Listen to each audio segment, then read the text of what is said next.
What is up, everybody? How you guys doing? This is Marshall Lee of DonkeyJawProjects.com, and this is the Early Bird Artcast, coming in about 15 minutes before I can no longer officially call it Early Bird because it's not going to be the morning. But it's been a while since I've done an official Early Bird Artcast. I kind of did this thing where I was just doing like topic videos and calling them Early Bird Artcast, sort of, but I wasn't late. Whatever. I'm back to the official. I went back to the original numbering. The last one was one with Teresa Del Pilar. It was number 50, and so this is episode 51. And, if you go through the playlist, you'll see some extra videos. Well, we'll just call those bonus videos. So, speaking about the Early Bird Artcast, we're going to talk about just some fun things. It's going to be a random topic day, but it's also going to be a day where I'm going to do a bit of an art drive. So, I would love to have you guys kind of be part of that because I think it'll be fun, and we'll talk about that in a minute. But first, I want to just say hello to Mr. Peter Palmiotti, repeat guest on the show. How you doing, man? Hello. Yeah, hey everybody. I'm here. Anything you want to shout out as far as links or anything? Go to my YouTube if you're not already subscribed. Please subscribe. I'm trying to grow my channel beyond 1,600 and almost 50 at this point. So, wow, nice. Yeah, getting there. So, and you got 2 YouTube channels now, right? Yeah, I got my creator-owned comics YouTube channel as well, which is an extension of my Facebook group. And there's a couple of videos up there right now. And I'm going to try to do one video a week so I don't go too crazy. But going well so far. I have like 56 subscribers there. So awesome. that went pretty fast. Sweet. Well, good luck with both of them. We're gonna always keep promoting your stuff on this channel for sure.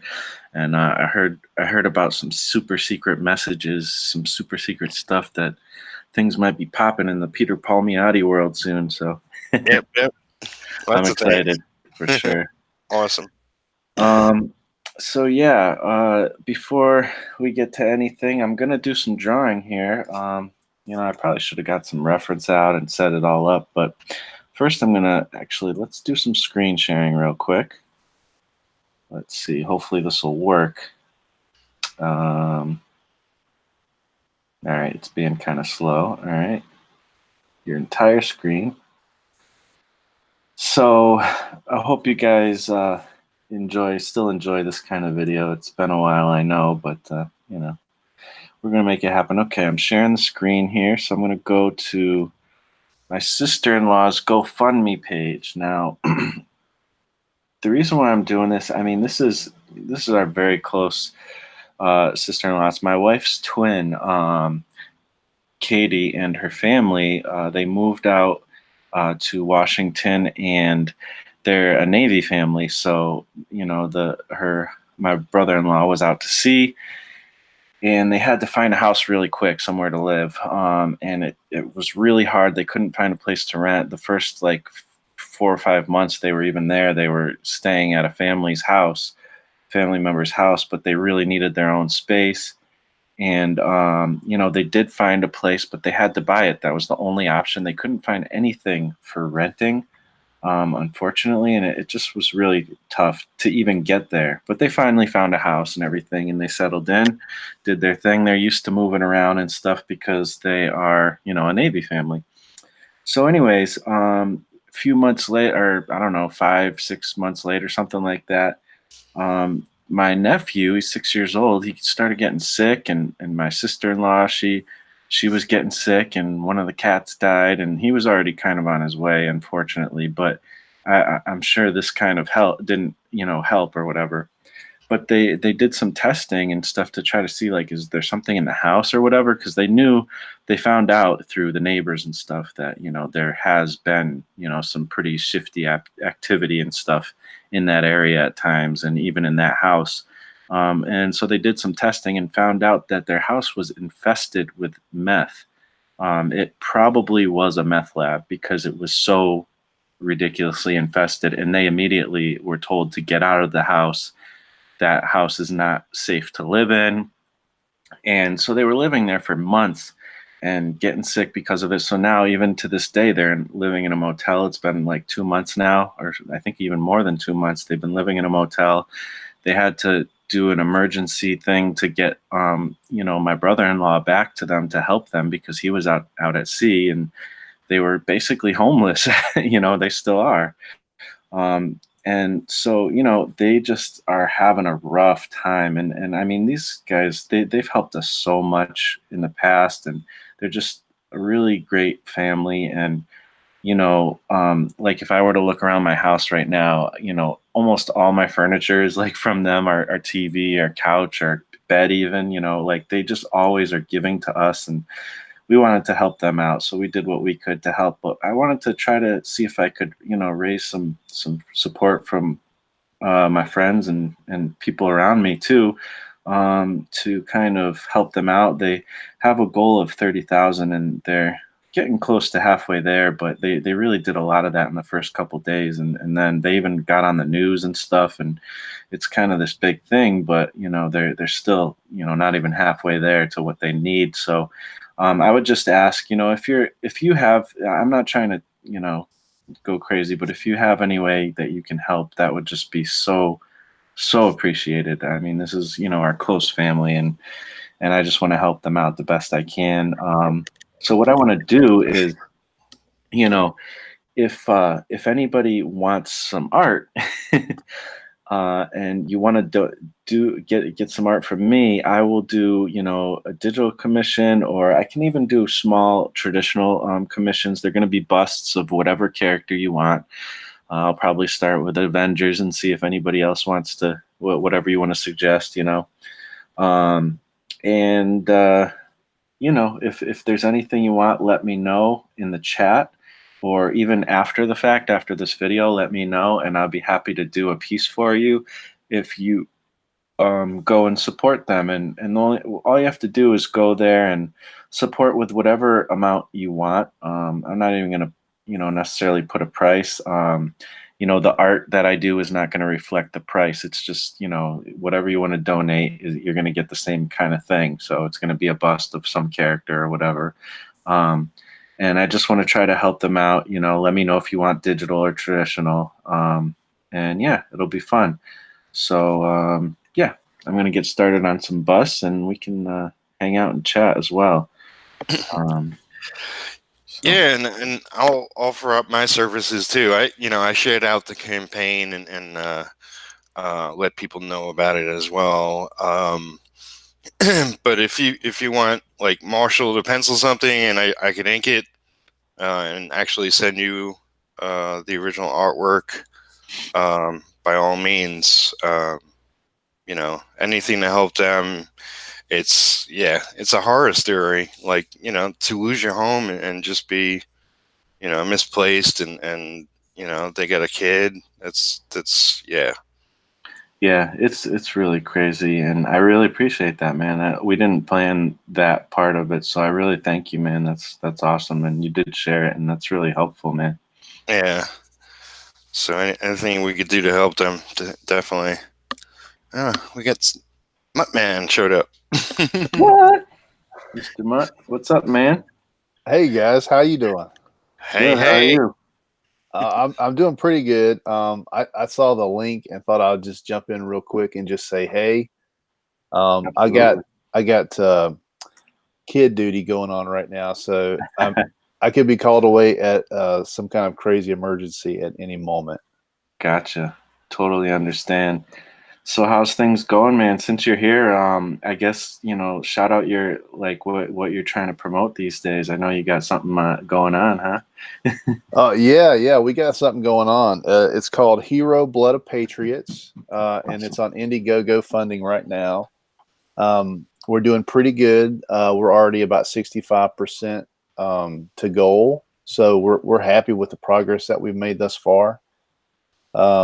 But we still got a ways to go, and I'm going to be trying to hit some stretch goals to help pay for some coloring and better printing and stuff like that. So we're going to be pushing for the next 60 days on that. So if anybody is interested in undead super soldiers fighting commies and like 80s action movies and Deathlock or Universal Soldier, Captain America, those kinds of things, you will love Hero Blood of Patriots. So check it out. Yeah, I'm looking forward to that book for sure. I can't wait. Yeah, and we're gonna have you. Hopefully, I can get both you and Mr. Macho Dan on here pretty soon, so we can talk, kind of more exclusively about that and whatever else. I'm sure we'll have a little bit of a topic as well. Absolutely, man. We'll definitely work that out. We've been itching to get on your show, and we're kind of donkey jaw fanboys anyway. So Appreciate that, man. You actually, I can't remember. I feel like I've had at least one of you on my show before for a small time. I think we've interacted a few times, but yeah, we need to do like a down and dirty, big time discussion, and really, Absolutely. really get into some topics. Cool, man, for sure. Oh, good. Cool. So what do you guys think? Like, what should be, I gotta draw, I want to draw an Avenger. Which one should I draw? Mm. Cap. Yeah, that's like the obvious choice for sure. I could draw Cap for sure. Maybe I'll start with him. I tried to draw Thanos in a live stream with Dan Ekis, and I realized then how slow I am sometimes at drawing. It's crazy. Like, It's a skill too. Like, I just found out that Drink and Drawer, the the the the guys that started it up, they just started a channel a couple of months ago. It's Dan Pinozier, Jeff Johnson, and Dave Johnson, and yep. it's a real skill to like do what I consider like a convention sketch, like a really nice piece, but in a short amount of time. Yeah. Yeah. Yeah. Peter, I don't think I've ever made your acquaintance live in person. No, not in person. We've been online, but Yeah, it's yeah, nice to meet nice you, to man. meet you, man. What are you drawing there? I'm doing a backup to one of my comics. So the comic is called Arena. So just got sort of. I'm not great at designing characters, but I'm just tooling around right now and trying to come up with some fighters. And that will be a backup story. I'm writing, penciling, and inking, just like 6 pages. Mostly the story is about cooks, so it should be interesting. Really? I didn't know Yeah, that. yeah. I decided I want like sort of secondary characters to the arena itself, and I thought like spotlighting on the cooks would be really interesting, like their origin story of how they got there. Interesting. Yeah. So what is like the main story like about, like in general? Well, it's like it is a long story behind Arena, but essentially, it was an inking gig for me originally, and this guy, Mike Hawthorne, if that's his last name, I forget now. It's been so long, gosh. But his son wrote a comic, and that's what wound up being Arena. And it's just like aliens fighting aliens, and it's very simple, very straightforward, very much like Planet Hulk or the newest Thor Ragnarok, like that whole sequence. So there's not much to the story, but I figured, it's like I told him years ago, I'm going to self-publish this, and I got it colored and I got it lettered, and I sat on it. But I'm gonna definitely publish it this year, and I want to fill out the comic with the backup story because I want to do 32-page comics, and it was only a 20-page story. So I'm like, yeah, I should definitely do a backup story. But I'm thinking going forward, what I'm going to do is sort of make it the Has Comics version of like DC Spotlight comic or Marvel, what was it, preview or something, like where they have three stories and they have new creators working on stories. And I figured it would be a great opportunity to work with new talent and have them work on a book. Absolutely. That sounds cool, man. Thanks. I'm always down for a little action type of comic for sure. So I'm looking forward to checking it out. Yeah. And, it's like going forward, the story will develop itself, essentially. That's cool. Sweet. So, Mutt-Man, you're the artist on your book, correct? Yeah, that's right. I got a couple pages right here that I'm working on, or a page right here that I'm working on. I've got some new panels here. Cool. Yeah. How far along are you guys with the actual finishing of the book?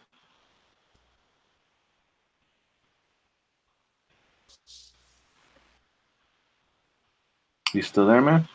Oh, I think he muted himself. Yeah, he has his kid around. Yeah. Hey, sorry about that. That's okay. I was talking right. I had muted myself because one of the kids came in, and then I forgot to unmute myself, and I was telling you this whole thing. So I'll start over again. Yes, I'm the artist, and these are some panels that I'm drawing right here. And we are not too very far along. I've got about 20 pages thumbnailed out. I've done about 10 pages penciled, and I've got about 5 pages inked. And 1 page is actually colored too, so we can show what the coloring is going to look like on the interior. Gotcha. But I do have we have a 15-page preview issue that's been done. So you can actually download that from the Indiegogo page to see the first 16 pages of the story. Yes. Sweet. It's looking very cool. I've checked out the campaign, and of course, I saw your posts on Instagram and probably Twitter too. Yeah, it's like definitely off to a good start with the campaign, and anybody watching, go check it out.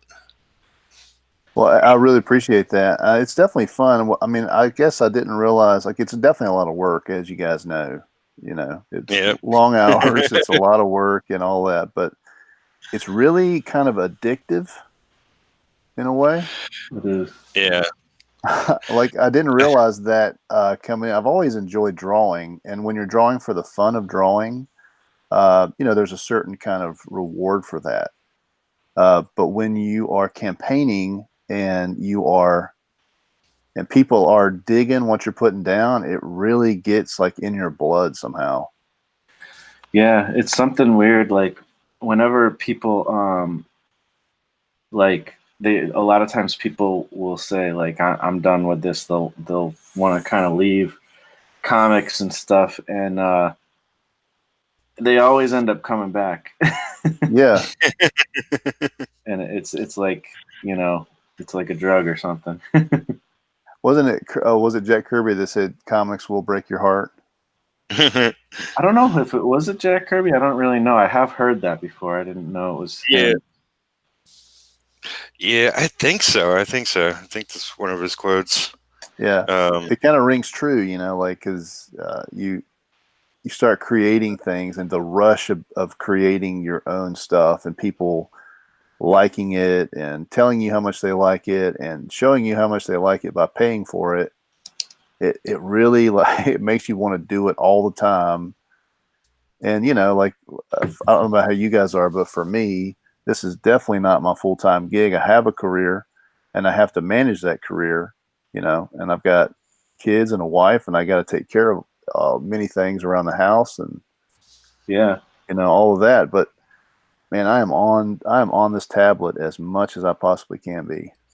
Well, both you and Dan have kind of that same situation, right? Oh yeah, but my life is way tougher than his. He's got it made, really. Nice. So No, I like to pick on him. Everybody that might be new to me, I pick on Dan constantly. So yeah. me and Macho got that kind of back and forth. Yeah, I mean that's the thing. Like, I mean, I talked about this in my video this week actually about time management, and it's like, you know, I really have a lot of respect for people who have kids and stuff, you know, because I mean, I have a challenge. It's challenging enough myself without kids, and you know, but I can't imagine trying to get this stuff done. It's already so hard as it is, you know. So you know, my hat's off to you guys, you know, when you're making it happen with comics, because it's just crazy. Yeah, I mean everybody's got their hustle, you know, like everybody's got stuff they got to do, and people have different, you know, different constraints in different parts of life that, you know, the constraints that I may not have. Right. But just speaking for myself, I mean, it's uh, I've actually got 4 kids, Hmm. so keeping up with 4 kids, a career, you know, family responsibilities outside of your immediate family, um, and volunteer stuff. I do quite a bit of volunteer work. I have definitely got too much on my plate, Yeah. right? But at the same time, I can't imagine having a more rewarding life than I have right now.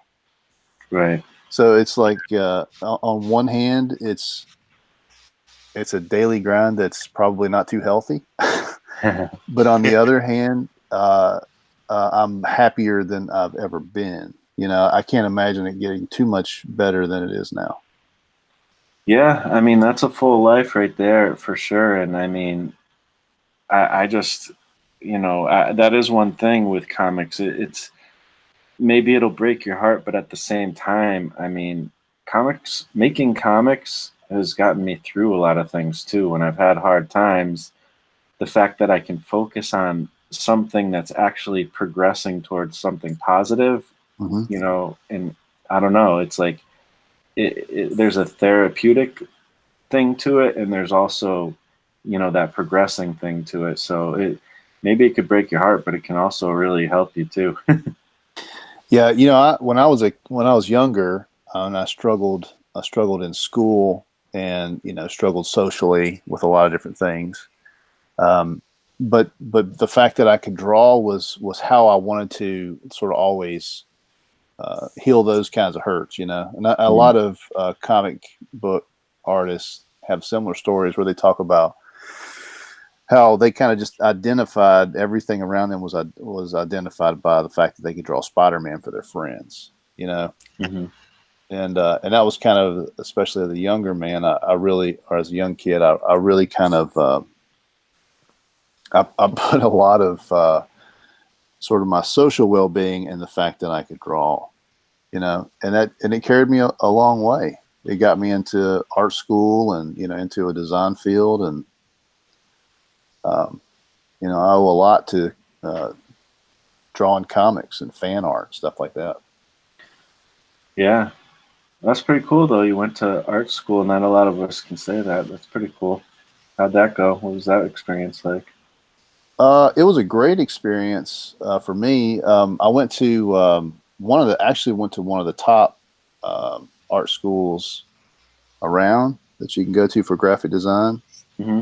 And it.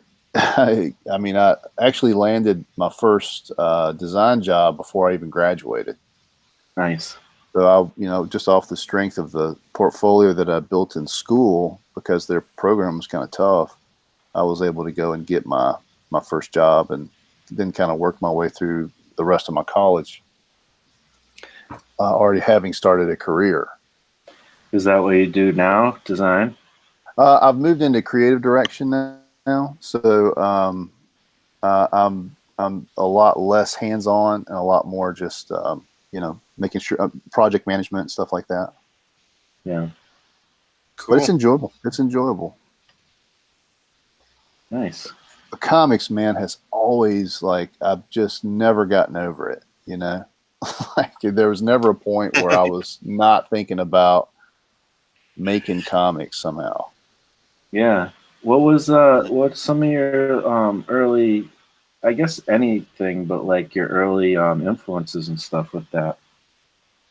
Well, I mean, I was definitely a '90s kid. Hmm. I had a big image. I was a big Image fanboy. Hmm. Loved late '80s, early '90s Marvel. And as I got older, I started kind of going back and getting more of the Silver Age stuff, and learning more about sort of the artists and creators that came before those that I was into. Hmm. Uh, so then I was really, probably in my early 20s, I was really, like, doing a lot of bin diving more so than buying new stuff. Yeah. And that's kind of what I do now. Even like, I go to shop when I go to a comic shop or a comic book show. I rarely buy too much new stuff. I'm constantly going back and trying to find the Kirby issues or the John Buscema issues or the Walt Simonson issues that I can find in the dollar bins. That's kind of my bag. I'm a dollar bin diver. Yeah. Yeah, me too. I was definitely on a big hunt for Kirby issues. I mean, I still obviously will be into it now, but like, a couple of years ago, I was just like, it seemed like every weekend I was going out somewhere to some convention or some kind of thrift place or whatever, trying to find, cheap used, Kirby issues, because I don't really care about the condition or the collectability. I just want to read them and look at them and, Yeah, yeah, study them. I'm the same way. And I've seen a couple of your videos where you show some of your older issues, and you got some real funky, like, cool older issues. And I'm like that too. Like, if I see something that looks just, I don't know, just turns me on for whatever reason, if it's falling apart, I'll still buy it, just because I'd rather have something I don't have to worry about trying to keep the condition perfect. Hmm. Absolutely. But I I mean, come from that background where you keep everything in mint condition in a bag. So yeah, there is a lot of what I have is like collectible, but you know how the '90s were. I mean, everything was collectible, and then it wasn't. Yeah. yeah, absolutely. I have a ton of 90s. I have a whole huge box of 90s comics right next to me, and probably the whole thing is worth like $5. Yeah, if that. But, yeah. So would you say, like, as far as like your own actual art influences too, I'm curious, like what influences you maybe in your style a little bit? I don't know really. I mean, because people ask me that sometimes, and I don't know if I have a real good answer. I mean, because I have studied, I mean, really studied so many different comic book artists that Mhm. I can't really point to one that is a super influential. There's some that are very influential to me visually, but I don't think I can draw what they draw. Right. You know what I mean? I could probably say that. I mean, I would say, just because I've thought about it a lot recently, Walt Simonson was a big influence on me, especially early. One of my earliest comic book illustrations that I remember doing. I mean, I might have been like maybe 12, but there was a Thor. I think it was like I can't remember which issue number it was, but it was Thor. The cover had Thor going up against the dragon. Mm-hmm. And it was a Walt Simonson issue, and inside there was this really dynamic, heroic picture of Thor. And I just sat down and copied everything on it. You know, I tried to make it look as perfectly like Walt Simonson as I could. And then a little bit later after that, McFarlane was big, and I was looking at the McFarlane stuff, and my stuff started to look a lot like that. And then like I was into Eric Larson, and my stuff started to look like that. So I think now it's just kind of an amalgam sort of a bunch of different stuff. Yeah. Some of it's cartoony, some of it's a little bit more realistic. Some of my strokes are just copies of what other people do, and some of it's from like real life drawing. Yeah. Right. I think a lot of artists will like that. Like, you know, it's not any one artist that they're mimicking at first and then developing from there. It's like just a whole mess of artists that they're taking this from, you know, this special effect that this artist does, and this anatomy from that other artist, and you know, it's like certain things you're following with different artists. Yeah, that's how it is for me anyway. Yeah. I don't know, man. I'm trying to draw everything exactly like Rob Liefeld. Like I love like the best anatomy and the best proportion. Like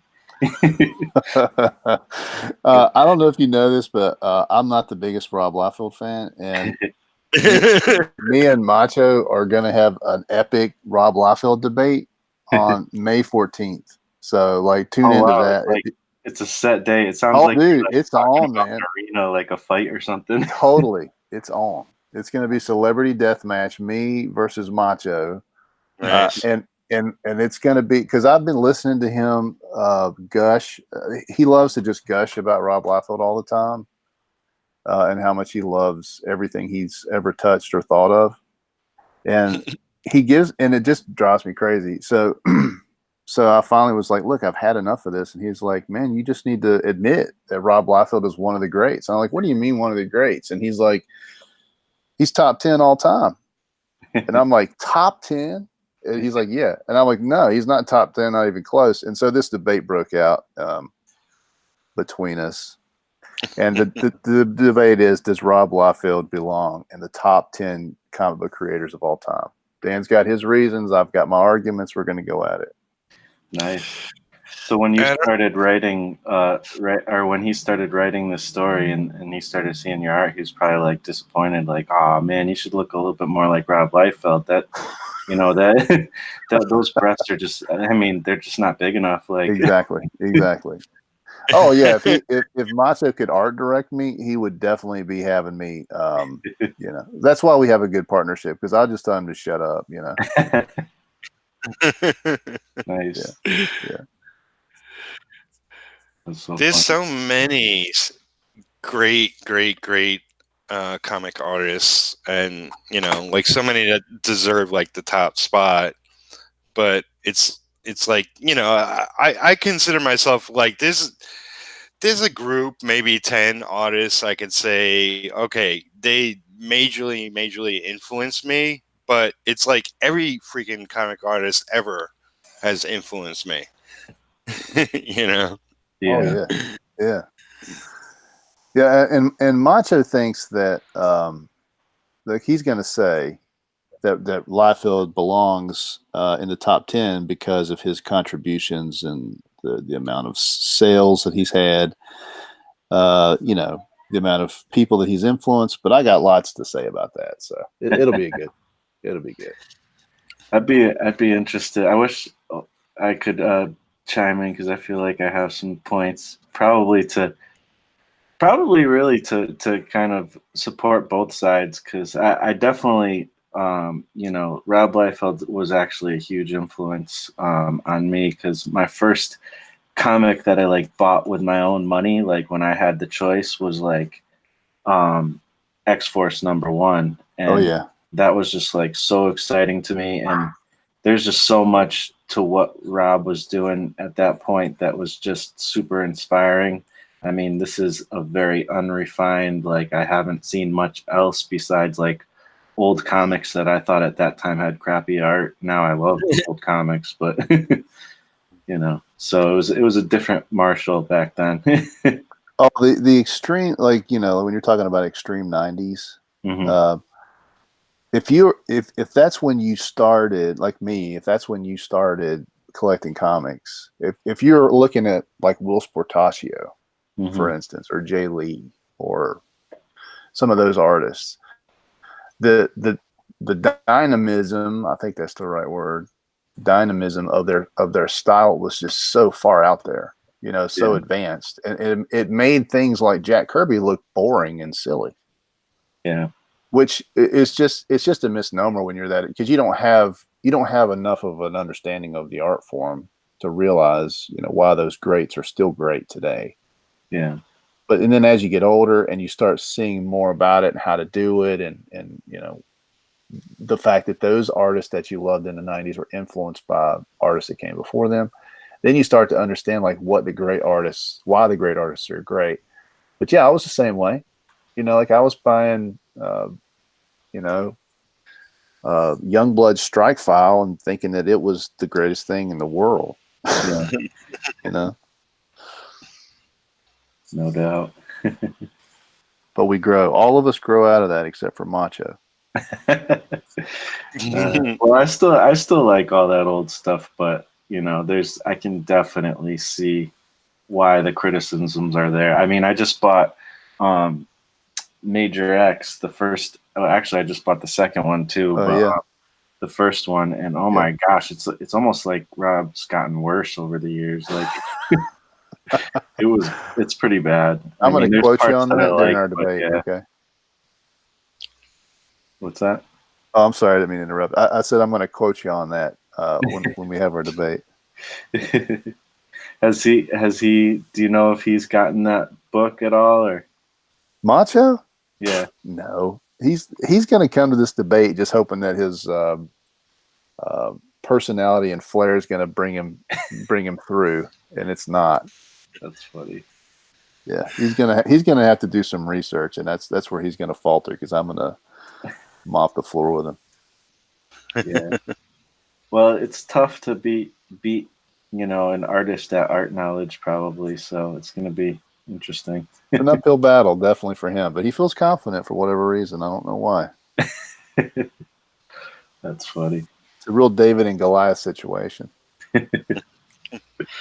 I love it. I love the banter between you guys. So you guys are you work together, or you have like related family members or something? I No, forget. no, no. We're just buds. Like our wives were friends, Oh, okay. and we just kind of started hanging out because of that. And then, like it was just like one day. I mean, I always thought Dan was a cool guy, and everything.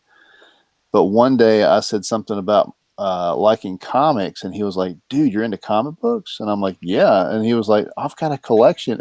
So we started talking about '90s comics, and that's what he was definitely into.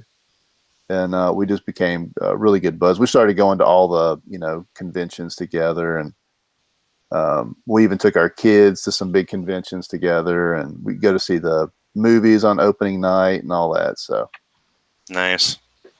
yeah, we're buds. The Peter was making comics back when all that was happening. Back in the 90s. Yeah. So Peter, what did you do exactly? And I'm sure I probably got something you did, but what exactly?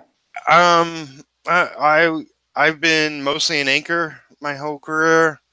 Um, I've done just a mess of miscellaneous things. But I had a run on Aquaman, which I'm still known for mostly. Uh-huh. That was when he had a hook. Yes. Peter David was writing it. Yes.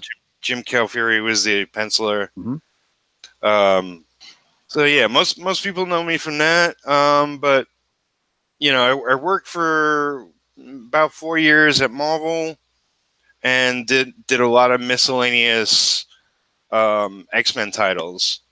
But it was like, a couple pages here, a couple pages there. I'm not a fast inker, but somehow I got roped into like being the overnight guy to churn out some pages. That was Yeah. when they had like 6 or 7 inkers on a book. they Okay. they would just like there was so many books at Marvel being published and crazy amount of X-Men titles. The regular teams couldn't keep up, so they just had people jump in and finish off pages and to get them to the publisher, the printer, and yeah. So I worked on Uncanny and Gambit and Cable and I don't know everything they had at the time, I guess. Man, I'm Uh, sure I've got some of your inks probably sitting in my collection then. yeah, I mean, it's like I was only credited a couple of times, like for a lot of the X-Men stuff, because it was only a couple of pages. Sometimes they had like an inking crew name. Sometimes they stuck in my name, but yeah, it's like most people will never know like how much I inked over there. Yeah, that's a shame. Yeah. But I Did mean, you? it's like you keep busy. I mean, you want to be in the field. Yeah, You just keep busy, and it was great to work at Marvel. Definitely. that's awesome, man. What a great career. Yeah. Have you? No, are you kin to Jimmy Palmiotti? Is that? Who's that? Who's that? Yeah, he's my brother. Oh, okay, cool. So now he's done a lot. Well, he's still pretty active in the industry, right? Yeah. I don't follow him much, but I have seen his name around. Still doing some stuff. Jimmy has been such a part of the industry since he started, and he started slightly before me. He's actually kind of because of him that I got into it when I did. I was probably always heading in this direction, but um, back when he was doing like backgrounds for Mark Texiera Yeah. on Ghost Rider. Um, he said to me one night, "You want to make a couple of bucks and fill in some blacks on Ghost Rider?" And I was like, "Yes." Yeah. And me, Jimmy, this other guy, Ken Branch, Mark, and maybe one other person went up to the Marvel offices after they closed. So it was like just past 5 o'clock, and all worked in the bullpen. So it was my first time in Marvel, and it was pretty much 10 minutes in, just filling in blacks and with all them, hang out with all of them, and looking around at the offices and it was like, yeah, I'm doing comics for a living. That's awesome, man. Yeah. The legendary bullpen. I mean, when I was a kid, I would have these crazy fantasies about what the coolness factor of the bullpen and like the amazing talents that would be there, and like It, in my mind, you just walked in the bullpen and like Stan Lee was there, and like everybody was just hanging out, like around with coffee, and they had paintbrushes behind their ears, and it wasn't. I don't think I ever saw Stan up there, but definitely all the editors and the artists would show up, and the writers would show up. And, the best part, like the bullpen was essentially production. So all the artists and inkers and colorists worked at home. So it's like any work I did for them, I worked at home. But there was a couple of times where I was told, "Hey, could you do this in the bullpen? We need it right away." And I was like, oh, okay. Yeah. You know, and I like brought my tools up there and sat in the bullpen inking pages while all the chaos of Marvel happened around me. One time I remember they had this guy dressed up as Spider-Man doing a tour for, I don't know, business people or just people that wanted to check out Marvel offices. But it was hilarious seeing Spider-Man running around saying, "Hey, this is the writer's office, and this is whatever." Yeah. Yeah, because you'd see pictures in like different trade magazines of, like somebody dressed as Spider-Man in Marvel Studios. Yeah. It's almost like they had a permanent. You in my kid imagination, there was always a Spider-Man in there. Well, they definitely loved their Spider-Man. He was a photographer, right? Or what was he? Is he like? I gotta jump, guys, because I gotta make lunch for the kids. But I really appreciate you letting me come on and talk a little bit. Yeah, man, no problem. Thanks for coming on, and we're gonna talk behind the scenes and get you back on. Absolutely. Nice meeting you, Peter. Yeah, nice meeting you, man. Later. And good luck on your Indiegogo. Thank you very much. All right, later, guys. Later, man. Later. Hey, it's Cap. Trying to be. That's a good reference. Thanks. Actually, I have to go back and check into the chat and see. Oh yeah, I'm sure there's people there. I don't have my video open. Looks like we got some peeps. So just so you guys know, I know we've been chatting a little bit about the comics and stuff, but this is kind of like an art drive. If anybody wants a bust, let me know. It's gonna if you would like to contribute to this Indiegogo of my sister-in-law and her family, who pretty much lost everything because their house that they bought was apparently a meth lab, and so they're trying to build up their GoFundMe. So let me know if you're interested in any kind of small commission. It's going to be like a bust or whatever, and if you go and donate there, and I can see the donations. If I see your name in there, let me know, tell me, and I'll go check, and I'll do a commission for you. It could be digital, could be traditional, whatever. And Peter even offered to ink something that I draw. If you guys want to do something like that, that way you can get some art from both of us. That'd be kind of cool. So definitely let me know in the chat. We'll be doing this for a little while. Let me just check the chat and see how things are going. So anybody watching later after the fact that it's live, can they reach you otherwise? Yep. We can keep going. And whether you want to participate or not, that's up to you. Yeah, I'm open. I'm down. Cool. They had a. I don't know if you mentioned it, but they had to throw out a lot of their possessions from the house that they, because of the whole meth and all that. I'm sorry, can you say that again?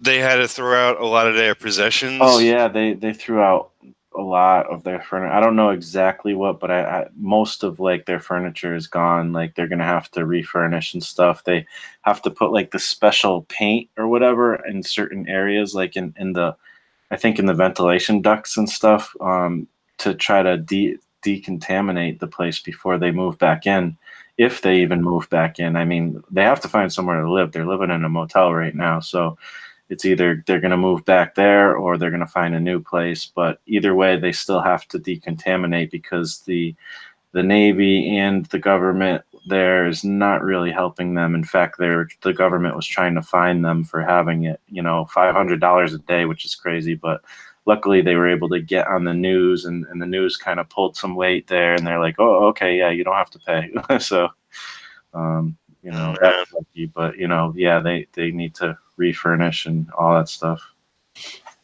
Yeah, that's crazy.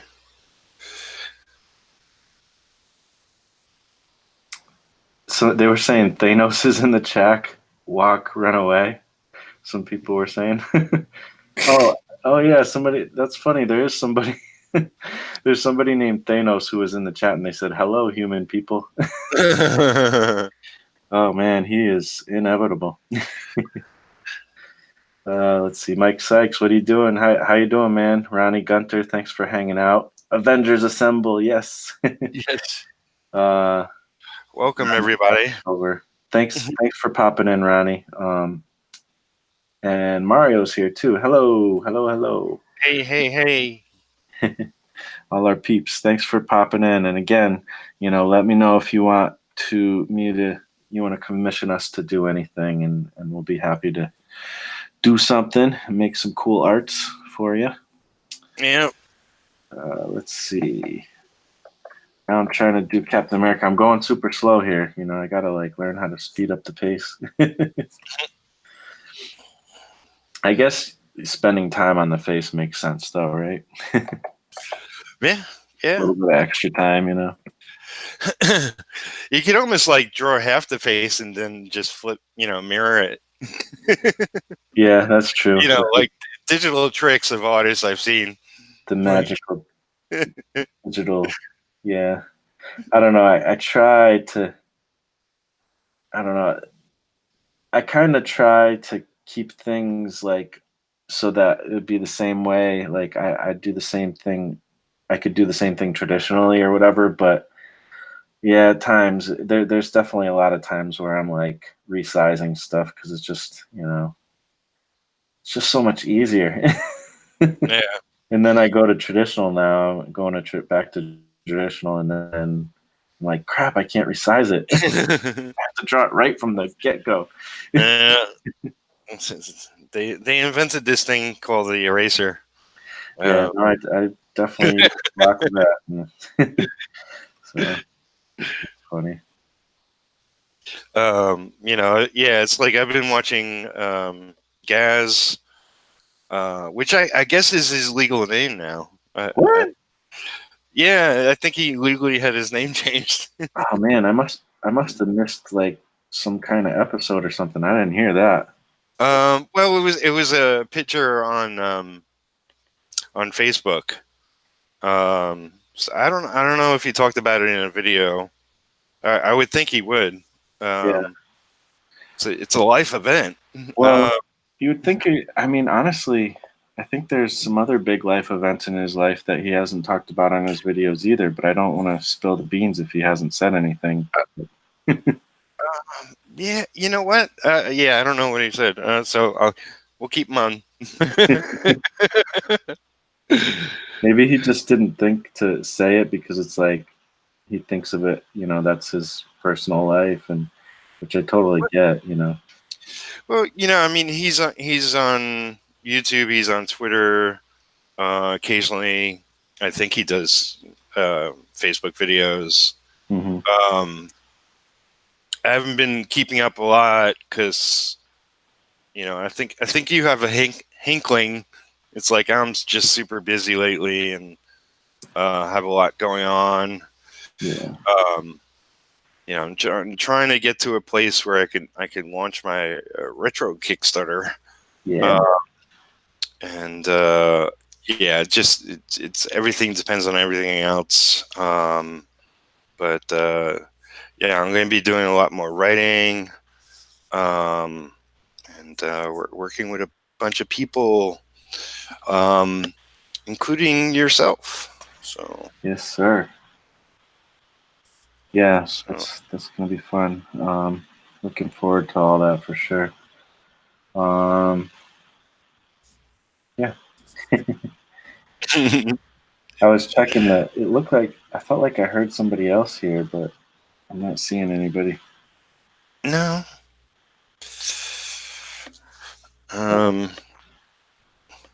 So yeah. So Go ahead. We're not allowed to talk about Endgame spoilers yet, are we? According to the directors. The question that's interesting. How is there a rule? Because it kind of seems like I mean, you almost can never really talk about it because somebody hasn't seen it, No, or maybe you can wait at least until the movie's out of the theaters, or I don't know, like. no. I've watched a lot of because I saw it and like my best friend in town, Lisa. It's like me and her talk about movies and all that. Mhm. But she didn't see it when I saw it. She just saw it last night, so we finally got a chance to talk about it. Um, but it's they did the hashtag don't spoil the end game, Mhm. and one of the reviewers said, well, that's like a way for them to have a crowd of people go see it now. Mhm. And the fact that they said, okay, this is the last weekend, we won't spoil it, but next weekend it's completely you're completely allowed to spoil it. So everybody's going to rush to see it and Huh. I see if.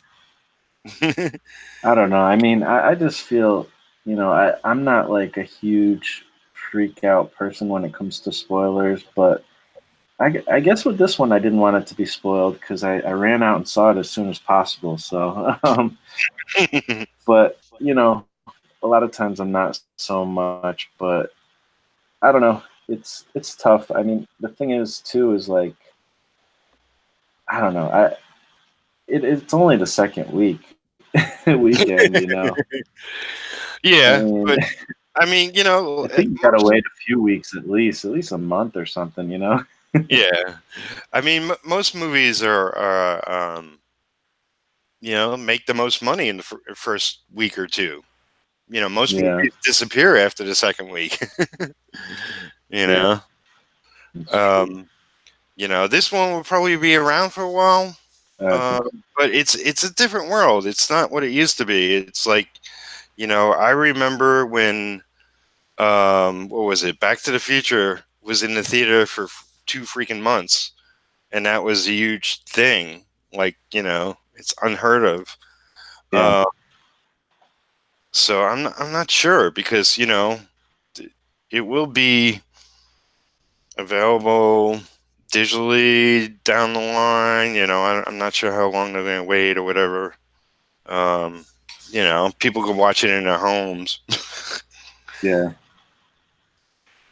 Um, yeah, I can't wait. Well, I guess I can't wait. The thing is that movie is so emotional. Like, it's almost hard to like. It's almost not the type of movie you want to just keep, you know, torturing yourself with to a certain extent.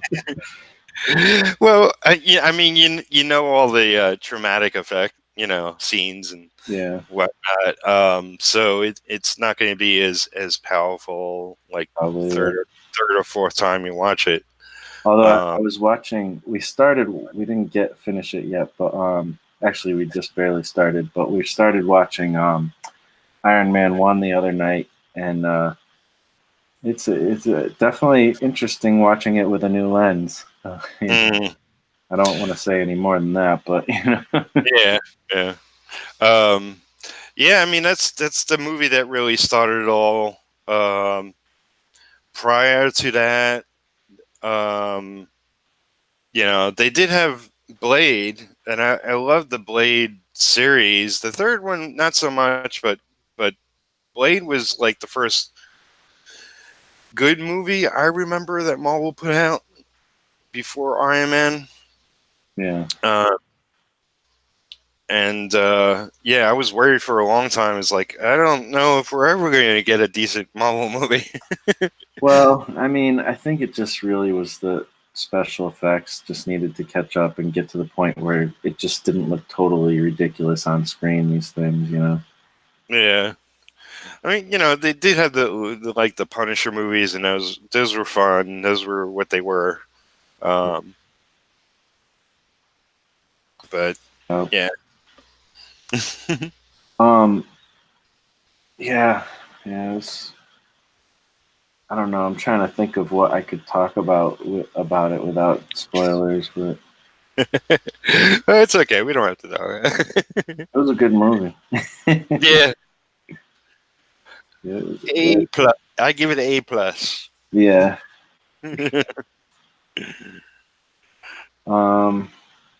I bet that's where everybody is right now. Watching. Yeah, it's why nobody's here. It's usually 100 people in the chat, right? Yeah. Well, it's Sunday. That's kind of how it goes, anyways. But we got I mean, the fact that we even have anybody is actually pretty cool. I'm grateful for that. Yeah. Yeah, I'm always happy when I do live streaming. People show up. It's always great. Um, so yeah, like even though I'm not currently doing 100 days, I'm going to be doing my Has Artcast, keeping up with comic book progress. Um, I'm sort of trying to catch up on work this weekend, but I'll probably be back tomorrow, and try to keep that a regular thing. Yeah. Uh, Yeah, man. I've been being real active the last week on YouTube. I'm not really sure. Like, I didn't really plan it, but it just kind of happened, and I'm kind of happy for it. I think I've finally revitalized my kind of what I was trying to do, and it takes time to like kind of do stuff um, to kind of figure out exactly what you want to do. You know, a lot yeah, of times, even with comics, with YouTube, whatever it is, to kind of find your footing. And I guess I think I'm making things are making a lot more sense. My problem was, I watch a lot of YouTube, how-to YouTube type of stuff, and the stuff that I kind of love doing on YouTube isn't necessarily the stuff that makes the money, or not makes the money, but gets the views and all that stuff. Some of it is, but you know, you if you want to play it like the way that really can get you to where you want to go fast, you got to do certain things. yeah. And it's like I'm like you. It's like I'm exploring as I go, and yeah, it's like there's definite things I want to do on YouTube, and I don't care so much about it being perfect or following the rules of what we should be doing. Um, I'm just putting out content, which is the basic bottom line of what I'm doing. And Yep. if you're interested, awesome. I do want more more people interested, but I think by by sheer consistency that I'll get there. Yeah, I think that's a good big point, and that's one of the things that, as much as I've done a lot of YouTube activity, one of the things that I haven't done so well is to stay consistent. Until this year, I've done pretty darn good this year, but I've always gone through spurts where I was doing a lot of videos, and then you might not hear from me in a few months or something, and it's just like that you're basically shooting yourself in the foot doing that. So I think that's a big part of the puzzle, especially for us. The thing is we're comic creators, and comics and art, that stuff takes a lot of time, and so to try to do YouTube, and you can't really. One thing has to take priority, and if it's going to be your comic, then you're going to have to sometimes not do all the best practices, because Yeah, you're just not going to have the time to do it. yeah, definitely. Yeah. But yeah, I'm loving what you're doing lately, and do it as you can do it. That's as long as you have a full time day job, a wife, friends, and you're doing the comics on any spare time you have, and the fact that you get a video or two up a week, I consider that success, Yeah, no doubt.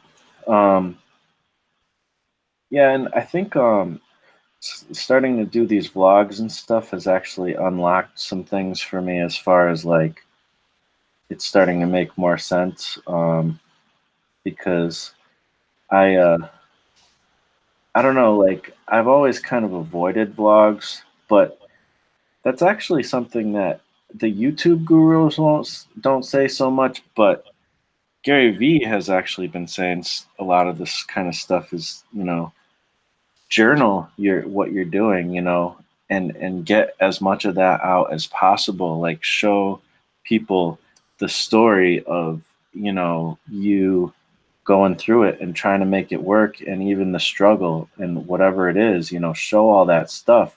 People love that. And, it's kind of like reality TV. People love reality TV. So it's like, it makes sense that, they would be into vlogs and stuff. And so I don't know. I started doing that a little bit and it's starting to grow to a point where I'm like, you know what? This does make a lot of sense. It's an easy way to get a lot of content out. And then I can also do the really cool videos too from time to time, but like at least I'll have a basis of something coming out. And, if people dig it, that's awesome. And they're coming along the journey with me. Yeah. And, I mean, talk about vlogging, like there's a lot of people out there that it's sort of like Housewives of Orange County or something. It's like really just like it's nothing I want to watch, but you're doing it meshed with your love of comics and you're working on comics, and yeah, it's definitely, I love it. Yeah, cool. That's awesome. Mario was saying that he'd be willing to donate a piece to sell for the fund GoFundMe, and man, I really appreciate that. That's awesome. If you want to do that, that's awesome. Maybe shoot me an image and I can show people, even in some of the other videos too. And if somebody wants to take you up on that, then maybe I can just have you send it to them, or you can send it to me and I'll send it. That's cool, man. I really appreciate that. That's awesome. Mario's a great guy. Yeah. He said, Mario said, "Who's gonna make newsprint?" I will.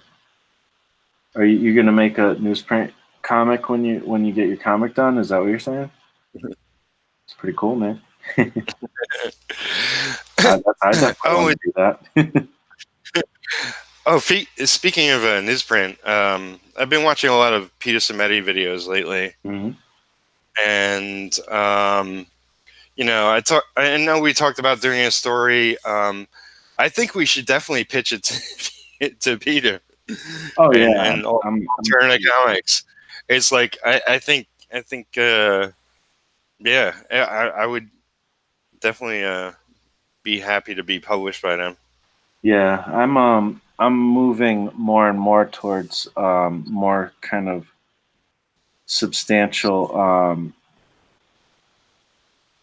like finished comic projects as opposed to the kind of mini comics and anthology stuff that I've been doing, which I'll probably always still do that kind of stuff from time to time too. But Right. I've definitely been moving more towards, okay, I need to have some things out that people can find and stuff. So basically anything that I do probably that's not within that realm of anthology or whatever is I probably will be, at least first pitching to like Alterna and maybe some other companies. We'll see.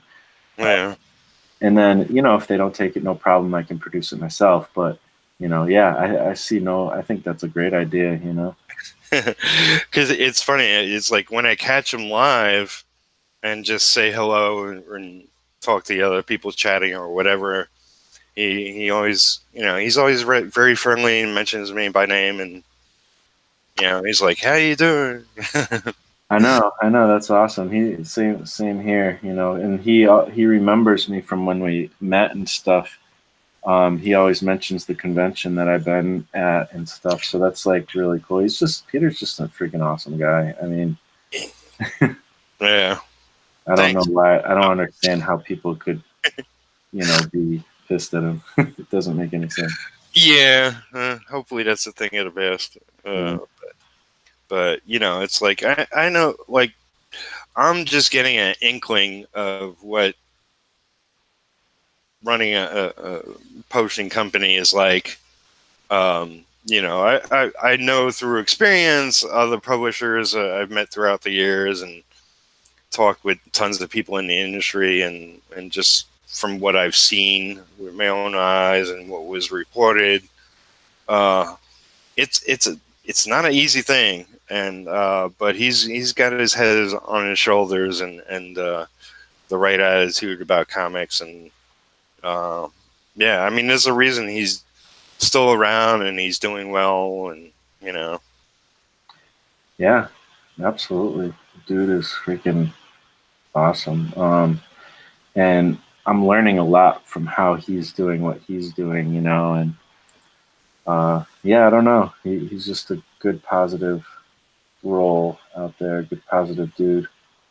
Um, doing what we all kind of want to do, really, you know, to a certain extent, you know.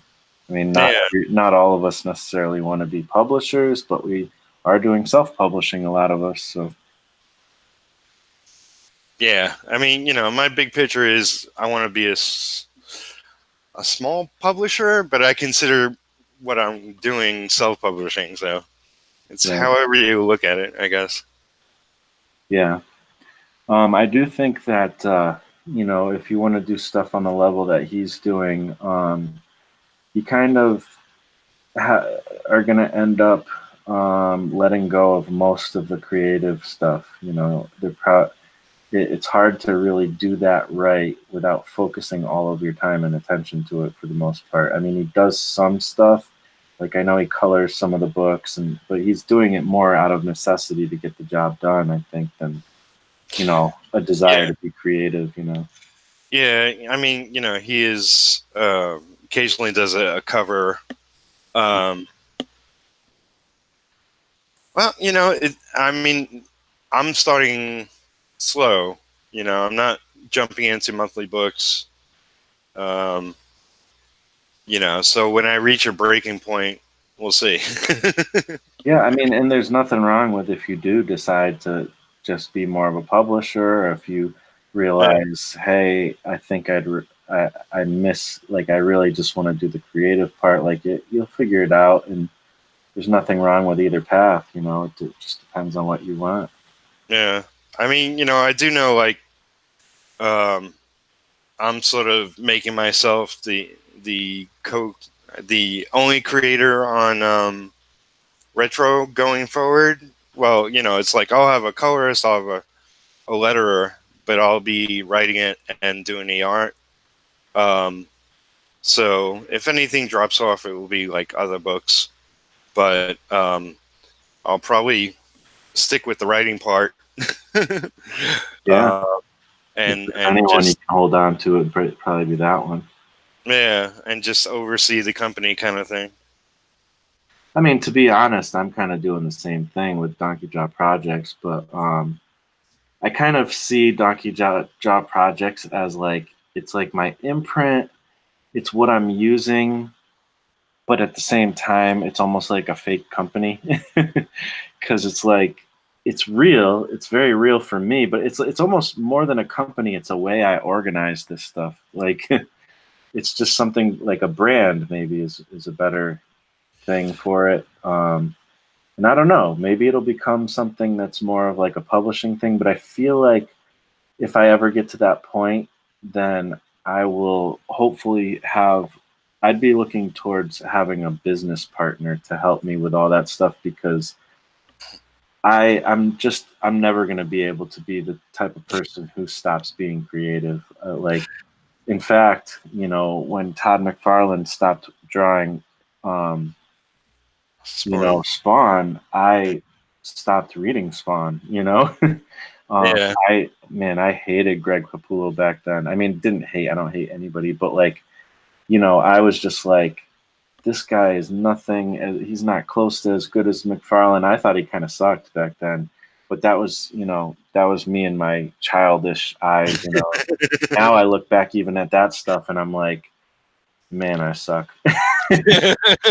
So, and obviously he's gotten to the point where he is just like one of the best. But if not, some people would say he is the best. But so, anyways, the point is, I would never be able to stop doing the creative part because that's where my passion is. I know that once I start doing that, I would like lose desire probably to even do it, at Yeah.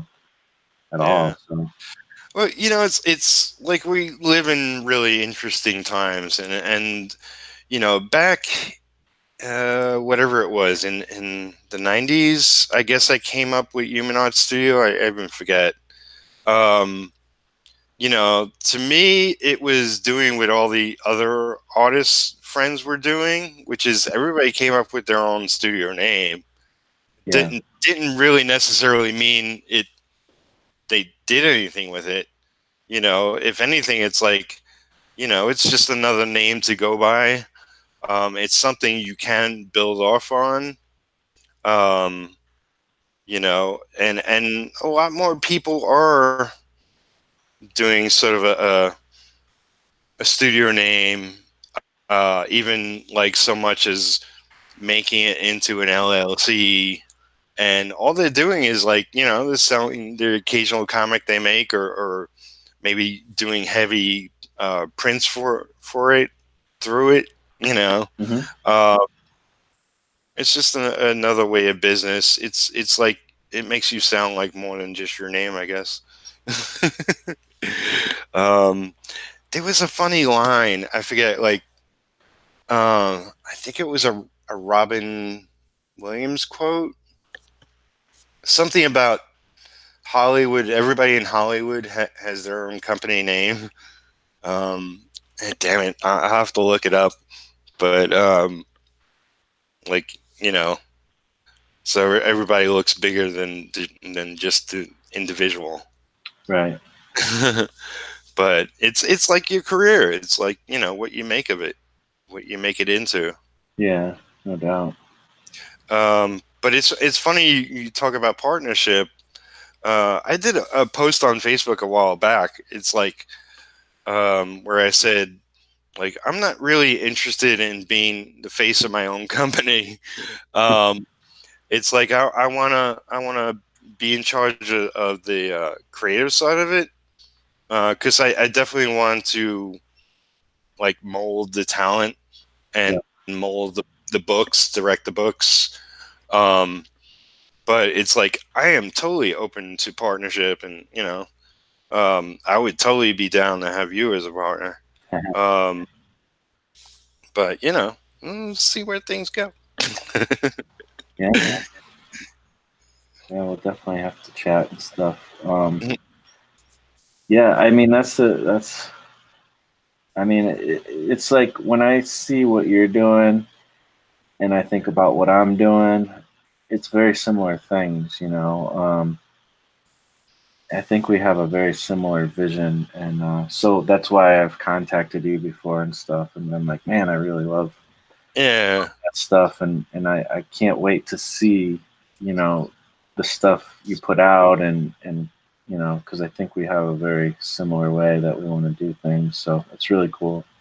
yeah, yeah. I definitely feel it. So, um, oh, by the way, did you watch Mike's latest video?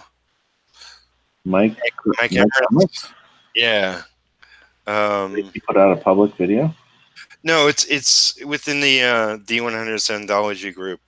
I did see that there was a video there, and it's like one.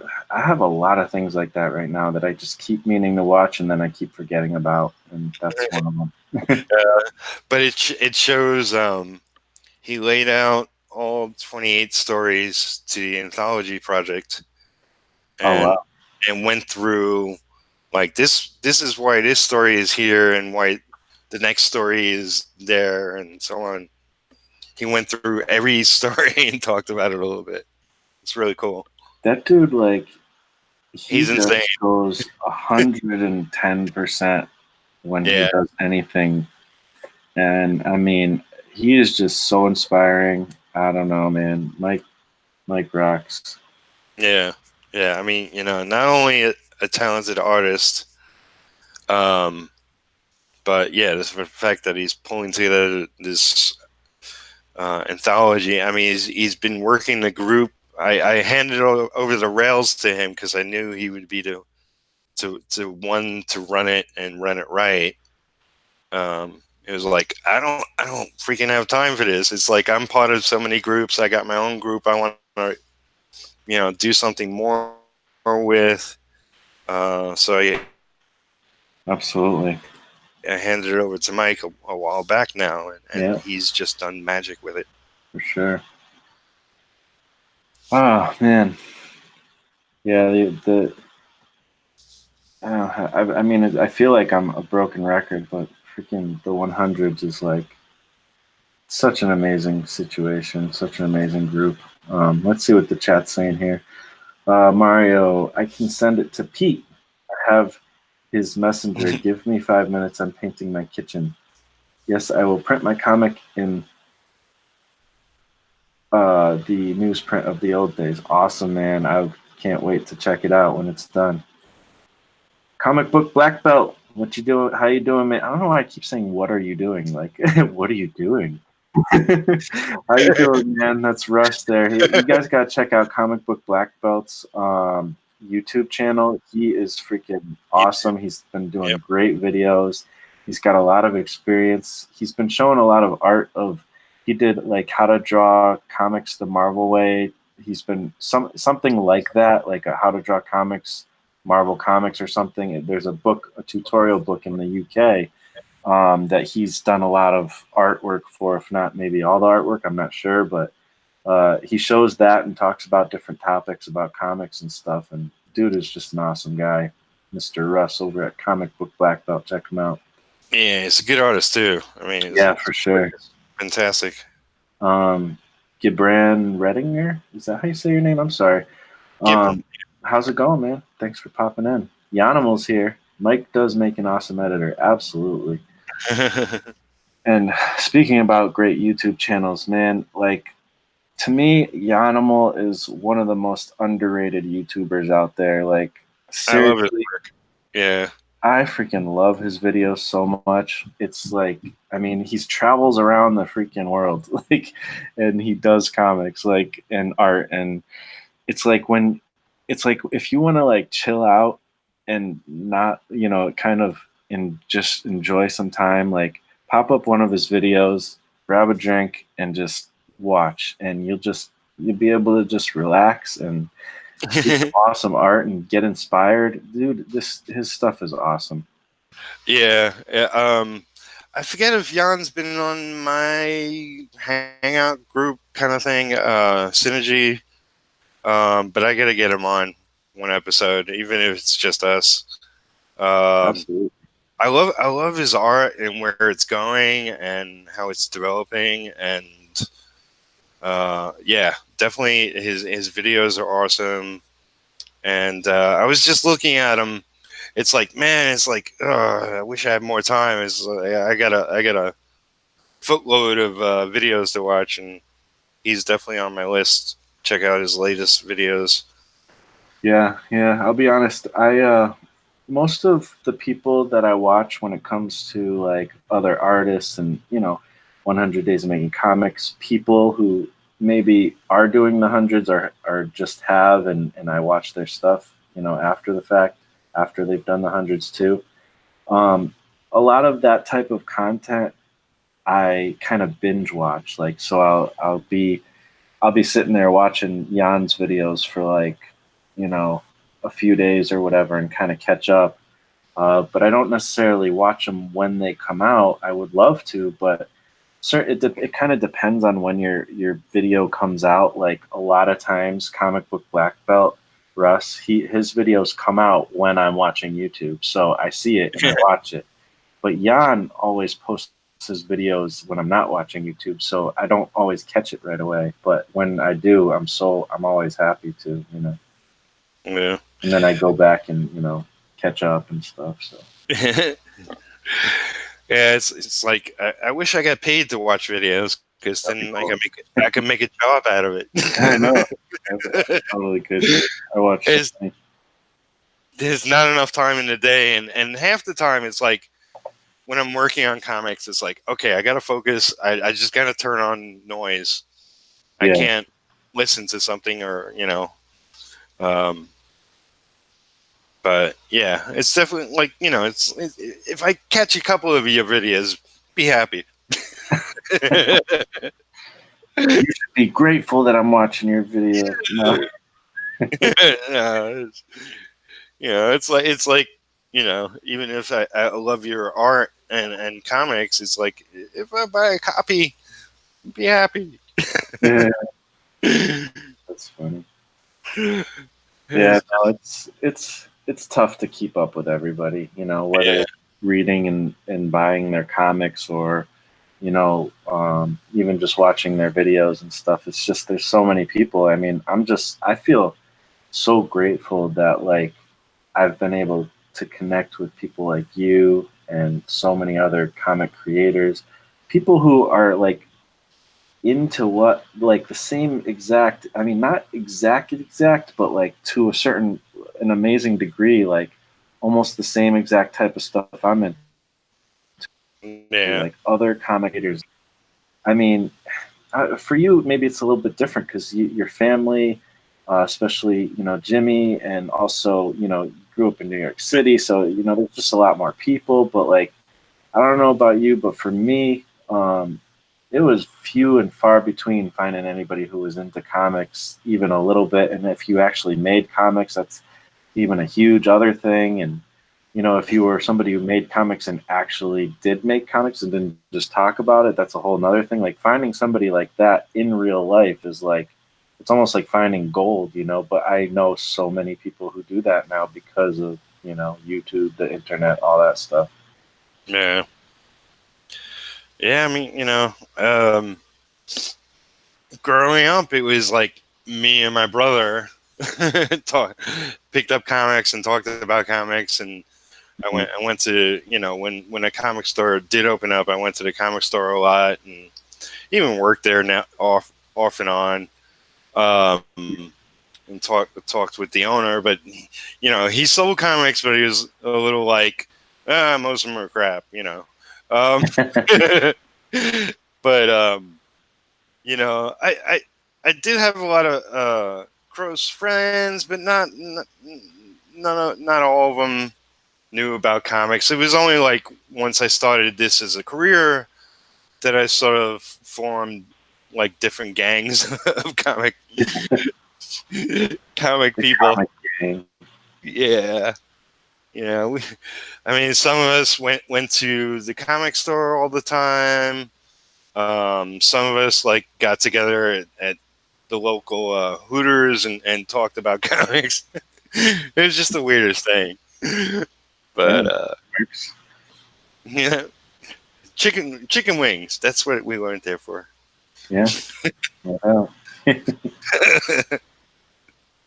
So funny. Like, I don't know. Like, it's an experience at Hooters. But you know, I don't know. To me, I don't really like the chicken wings, so I mostly have only gone there because people have invited me. You know, I don't.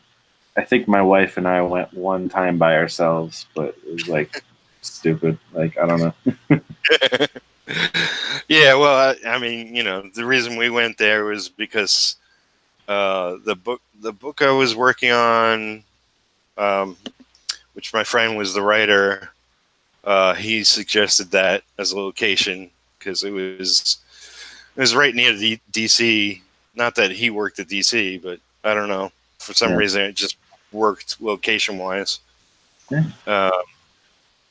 But I don't see nothing wrong with it. All right, so let's see what the chat's saying. This Captain America's taking me forever. If you guys don't know, if you just popped in, I'm kind of doing art drive here, trying to raise some money for my sister-in-law whose house they basically lost everything. And so, if anybody wants some art, I'll do like a bust either traditionally or digitally for you. And, if you, go and support the GoFundMe, the link is in the description. And that would be awesome. And it doesn't have to be during this either. You can let me know after the video as well. But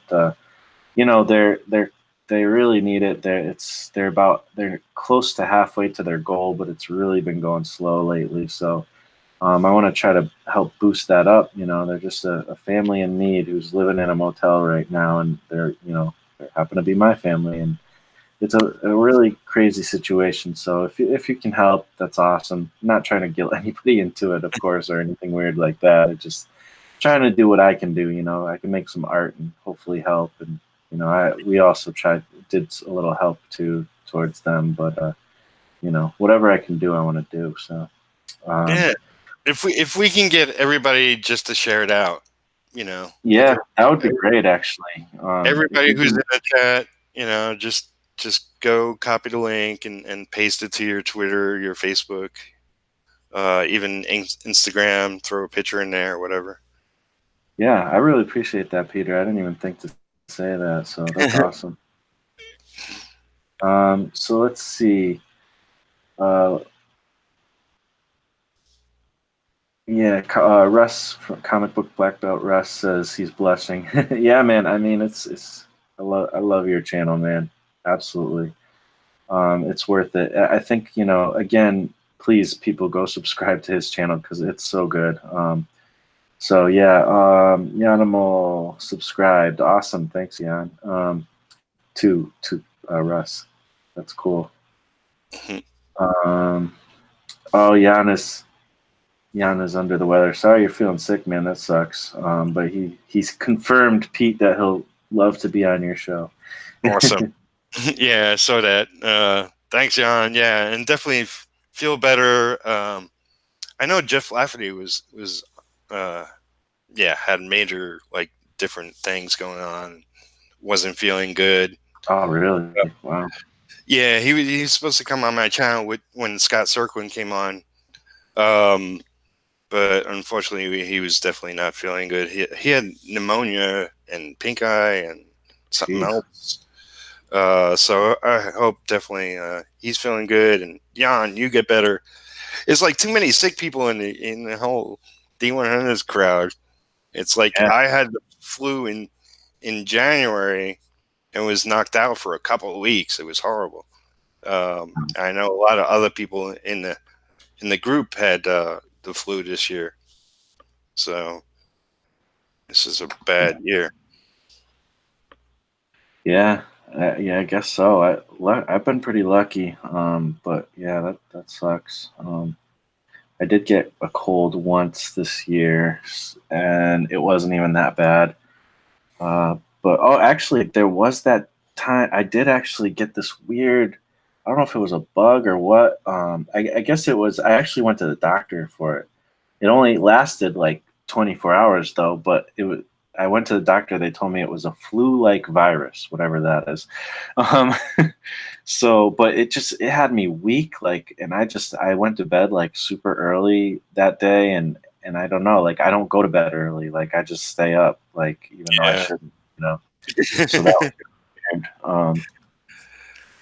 So yeah, I don't know. I guess there definitely was stuff going around because I do remember hearing a lot of people getting sick and stuff. It was crazy. Yeah. But 'tis the season, I guess. Yeah, I mean, it's the flu. The flu is mutating, is what they say. Correct. So sounds like a good comic book, but not a good thing to go through. Mutt-Man says, I just subbed to Black Belt's channel. Thanks for the recommendation. Yeah, man, absolutely. Getting some subs. That's cool. Mutt-Man, I'm the same as you, Marshall. I had a couple friends that were into comics, but growing up, it was still considered nerdy to be into this stuff. Now, I've got 24/7 YouTube videos by people just like me. That's yeah, exactly. It's so cool. Such a great community. And hopefully we can stay a great community. It's weird. That's one thing that's weird is like, you know, getting into this community has been such a cool thing. But things started to get kind of crazy, within the last couple of years. And it's unfortunate because I kind of feel like in some ways, some stuff needed to happen because it seemed like forever, and it just tends to be that way. There's only kind of one voice in the art world a lot of times, um, and it's nice to hear from more than one side of the issue of different issues. Um, and I think that certain other voices needed to at least be heard. Unfortunately, sometimes it goes a little too far, and there's all these like extremes and stuff and whatever. I think a lot of you guys know what I'm talking about and stuff, but I don't want to get into it or anything. But all I'm trying to say is, I got into this comic community, and I kind of had to like just kind of overlook certain things because I didn't want to like I don't know, like I don't always agree with everybody, but at the same time, I wanted to be part of the community. And when it comes to down to just people being cool people, like that's what I've mostly experienced in comics. I mean, it's really cool because I always think of it um, in contrast to the hip hop community because I make hip hop music. It's been a while since I've been doing too much of that, but that's like I kind of spent more time in that community than the comic community for a long time, until the last I don't know 10, maybe 8 or so years. I've been more this way now, but one thing about the hip hop stuff is everybody's egos out there, and it's just I mean people are cool. Like if you were to like meet like some of these famous people and stuff, I think they're probably cool and stuff, but like there's a lot of people trying to get to that level who are like there's a lot of ego going on and a lot of crap, and it's like it doesn't everybody's trying to be hardcore or whatever, like back in my day at least. And it's just a lot of silliness that just isn't that's not really me. Like I just love hip hop and I'm not Yeah. trying to be hardcore. I'm a white dude from the suburbs, like I always have been. So so it was just a weird, different kind of crowd that I didn't always feel comfortable in. Yeah. And coming to comics, it was cool because everybody was just nice and they shared things, and like everybody was always willing to share and be helpful, and there wasn't much judging. And even though I tend to be kind of more on the conservative side of things, and I'm a Christian, which is exactly opposite of what many of my friends are, or just different. We all always just got along, and people just seem to be cool. And so I don't know, it's always been a positive thing for me. But recently, he's seeing all kind of the drama and stuff kind of happen.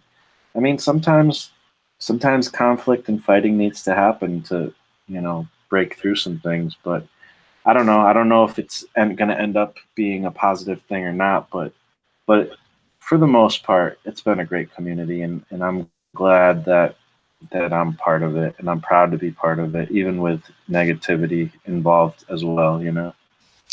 Yeah, it's like, there was a burst where I saw a lot of stuff going down, and I'm not currently seeing it. Maybe it's because I'm not looking for it. Yeah. Maybe it's because I don't really follow a lot of those people that are in that group. Um, but it's like I am noticing a lot more, um, comic book people that I follow for years showing up now on YouTube. Mm. So the artist on YouTube um, is getting a whole new flush of people, and maybe like no one voice is that loud at the moment. Yeah, for sure. And like I said, I mean, there is a certain point to it, like where, you know, I didn't really feel very free to express certain things, but I've always just been myself anyways, whether, you know, it was cool or not with everything I've done in my life. It's just how I am. I'm not trying to like, fit a certain mold. But you know, that being said, I'm also not like kicking people, I'm not like instigating it necessarily, so anyways, the thing is like there's definitely been like when all this stuff started happening, I was almost like, oh, like it's cool because there's certain things I don't feel very, even though I do express them, I don't feel free to express them, because I feel like I'm just, a small voice in a huge thing of voices that are different, and it's like I just didn't hit it too hard, and I still don't really. To me, I'm all about making comics, regardless of politics and beliefs and stuff. So, I think I don't know. It's been mostly cool, and I'm just glad that still I've been able to maintain that friendship with all these people who, I may not agree 100% on everything, but we all like comics, and we've been it's been good. Yeah, and it's like I've been doing this since '91, and uh, there's definitely like I could sort of break apart the sort of different eras of my career and the groups of people I hung out with. It's not because I lose friendships, but you just because you're involved in with a different company or you're doing stuff on your own. It's like different circles orbit you, and it's like I'm grateful for all the friendships I made in this industry, and as well as outside it. But and it's like conventions are definitely like one way I get to reconnect with people. I Mhm. haven't been doing a lot. I made an appearance at the Louisville Con late last year, and just I ran into Ed McGuinness. Ed McGuinness is a guy I used to talk on the phone with all the time. Hmm. And it's like, I said, Ed, you realize I haven't been talking to you in 25 years. Wow. And, but it's like, I just walked up and I was like, we talked a little bit, but I was like, essentially, I just wanted to say how very happy I am for you and your career. It's like, I've been enjoying your work, and you know, it's always great to see your new projects and stuff. Awesome. Yeah. And that's the thing to me, like when it comes down to it, people are people. Like, when I meet somebody like in real life, I don't like first say, all right, well, what do you think about this issue, this political issue? Because that's what I'm going to judge how if we're going to be friends or not by, like I just find common ground and connect with them, and if something comes through conversation that I don't like, of course, like and it's not going to be like a stupid political thing. It's just going to be like, oh, like this guy just doesn't seem like a good character. I don't want to spend much time, being friends with this person. Or it's going to be like, oh, this person's awesome. I don't care what he believes, as long as it's not, killing babies or something. Like, I don't Yeah. care what he believes. Like, I want to hang out with this dude. Yeah. So I don't know. I always believed, like, it comes up more like, with your preference of sexual partner. It's like, I don't care what you do, man. Yeah, It's like, exactly. let people be who they are. And so it's like, if you want to talk politics, I'm sure you can find plenty of people who want to talk politics. I have no interest. Yeah. Um, You know, it's like, you want to talk comics? Yeah, I'll talk your ear off.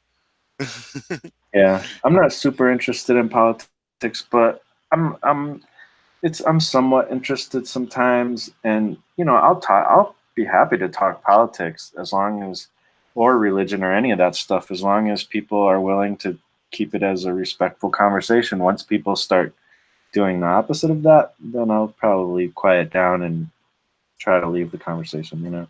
Yeah, yeah. It's. I'll get in only as deep as my knowledge goes. And a lot of times when that conversation type of conversation comes up, I mean, if you bring up religion and you're free to talk about it with me, like I'll probably talk your ear off. But if um if you bring up politics, a lot of times I have a few comments I can say, but after a while, somebody ends up talking my ear off, because people who are into politics, they're really into politics, and they will just keep going. And you can show them all the signs in the world that you're like, okay, I'm kind of done with that part of the conversation, and they'll just keep talking. A lot of times I've noticed, and I'm just like, okay, whatever. I mean, as long as you're not stopping me doing what I'm doing, I'll just hang out and listen, I guess. Yeah, it's like, I do find a lot of things interesting, and the way the world works, and how different countries have different sort of governments going on and whatnot. It is interesting to a point. But it's like, it's like anything. It's like, you go to a party and you go to where you're comfortable, just hang out. Yeah. I mean, it's the same thing with comics and stuff. I mean, I'm sure there's, you know, plenty of people I could start talking to about Avengers who would, zone out after I said I liked it and started going on about all the intricacies of how, Thanos did this and Yeah, like, there's a convention in New York called Mocha, and mhm, it's very, very, very indie, and there's no superhero stuff there whatsoever. mm, So if you go in there and start talking about Avengers and superhero comics and all that, and you see some girl with a comic about a dead cat, or some guy about a comic about a cactus, it's like, it's a very different world. yeah, I can get down with those people too. So I mean, Oh actually, yeah. I probably more get into that just because as much as I love superhero comics, my knowledge is not as vast as most of my friends. Oh yeah, I love the Bizarre books. Yeah, there's a lot of awesome stuff there. That's cool. Let's see what else we got. I am taking my sweet time with this, I guess. I don't know that it's looking good, but I'm sure as heck taking my time with it. It's Let's taking shape. see. Yeah. Can you It's put the link to the donation page in the chat? That's a great idea. I don't know why that I'm not on my game today. I put it in the description, but I didn't put it in the chat, so if that makes sense. So here is the link to the GoFundMe. Again, if you want me to do some art, hit me up, and just show me that you donated to the GoFundMe, and I will do some art for you. Oh, cool! Thanks, Russ. Looks like Russ donated. Man, cool. I know you're an artist too, but I'd be happy to draw something for you. Any character you want. I'm doing busts, so I can do digital. I can do physical. I'd be happy to do something. Yanimal, I find the extremes tend to be more about grabbing eyeballs. Most of us keep it polite, even if we have points of views. Yeah, there's definitely a lot of people doing it to get eyeballs. There's also a lot of people out doing it because they're truly passionate about whatever it is they're talking about. But I just want to be fair to that. But also, yeah, it is there's definitely a lot of clickbait going on, and you can tell, like, because now that the hype is not it's kind of died down a little bit. Some of those people have faded away, you know. Yeah. But you know, it is what it is. I mean, I'm totally down for some clickbait as long as what's in like I try to do kind of clickbaity stuff sometimes with my videos, but it's only if what is in the video actually reflects what the clickbait is, then I'm cool with it. But if it's like, you know, something crazy just to get views and there's not actually valuable content in the video, that's dumb. I don't like that. Yeah.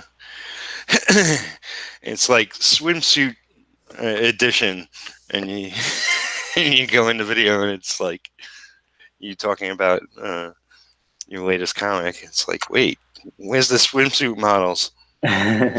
Yeah. Russ says, bring your own positivity. Absolutely. Totally Yeah. agree. And Mario says, oh, the drawing, he sent a drawing to your Facebook Messenger so that we can show people and, you know, possibly sell it for GoFundMe. Oh, okay. Um, Let me go over so there and maybe send it to me because I know you're not on screen share. I don't know if maybe if you can get screen share, that's cool too. But what? And then Jan says, are you making the art today to raise funds? Yeah, I'm making the art today, or if a bunch of stuff comes in, then I will. I mean, I only have so much time. I think I have to actually get going in a little bit, you know, maybe 20 minutes-ish. But at the very least, I can start it today. And, you know, if not, I'll make it, you know, during my off time, or I will. I can also, you know, I think I'm going to do another fund drive, but I think I'll do it on Facebook. I want to do one more on Facebook and see how that goes. And that'll be another day, but yeah. So I may make it today, but if not, I'll make it later. You know, so probably on camera. this is why I don't keep Facebook open. I get like a ton of messages there. Well, and my internet my internet sucks and it's slow. I'll get to it. I'm getting to it. gotcha. I mean, at the very least, if for some reason we can't show it in this stream, we can show. I can show it in a blog or something or Yeah, wherever. You know. put a link to it in the description.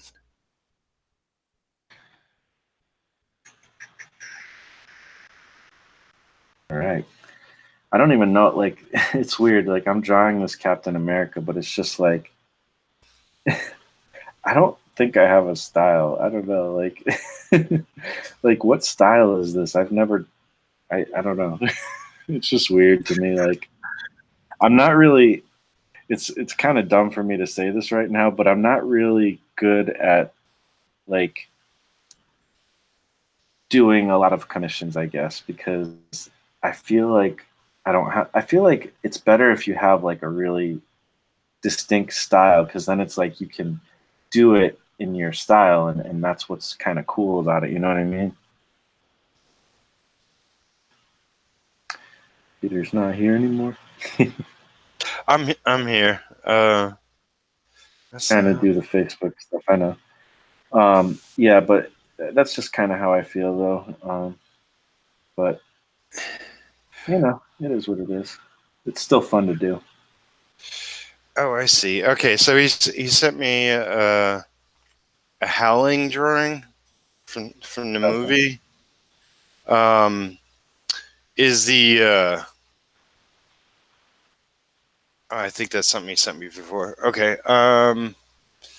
Let's see. Can I share this? I'll try to share it. Boom, boom, boom, boom. Share. Let me know if you guys are seeing it too, because sometimes Hangout. I don't really know how Hangouts works, except for like I know that when your voice goes off, it shows your video, but sometimes it gets stuck on somebody, and I don't really know. Do you see it? No, I'm not seeing it. I just see your paper that you're drawing on. Oh, didn't switch the Hangout. Oh wait. Okay, share. Okay, it should switch over. Are you going? This is my computer.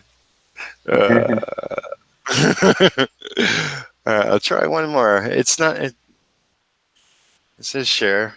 Share. If you want to share it with me, I can maybe share it too. So. All right. Yeah. I think I'll try that.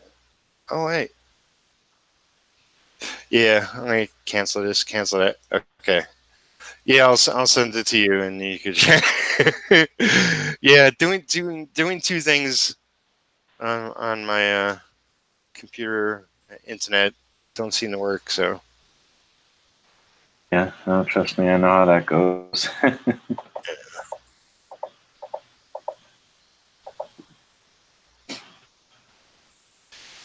So as I get that ready for you. Yeah, no, I think I'm dipping into drawing and forgetting I'm supposed to be talking land. It's all right. So let's look back at the chat real quick. I can donate a couple of pieces for you. I'll DM pics of them. Cool, man. Thanks. Yeah, you might, John, by the way. Cool. You might have to put together a folder somewhere that you could share out. Yeah, absolutely. All right. Wait. Okay. Cool beans. All right. So I gotta. It'd be nice to like maybe try to color this thing too. Let's see. What can I get away with as far as like trying to do color and not do too much? I don't want to like. I need to like set a time limit for myself when it comes to commissions. I mean, this isn't technically a commission, but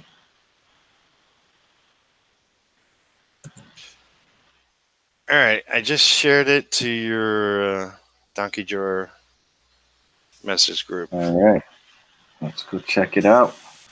So it should be there in a second. I see it. Cool. Bringing it up. Cool. It's like a werewolves and unicorns theme, except for just werewolves.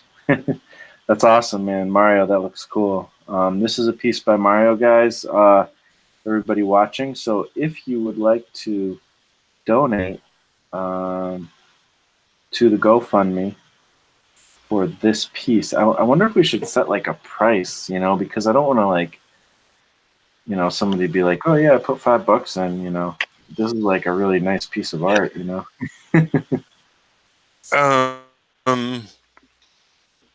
I guess we'll ask Mario what the level should be.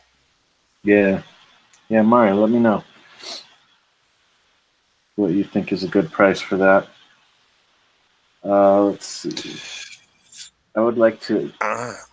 Gibran said, I would like to donate a piece of art. Just let me know and I can DM a pic. Okay, yeah, feel free to DM me on Facebook or Twitter or wherever if you're connected with me anywhere. My links are in the description, so you can connect with me on any of those and DM me.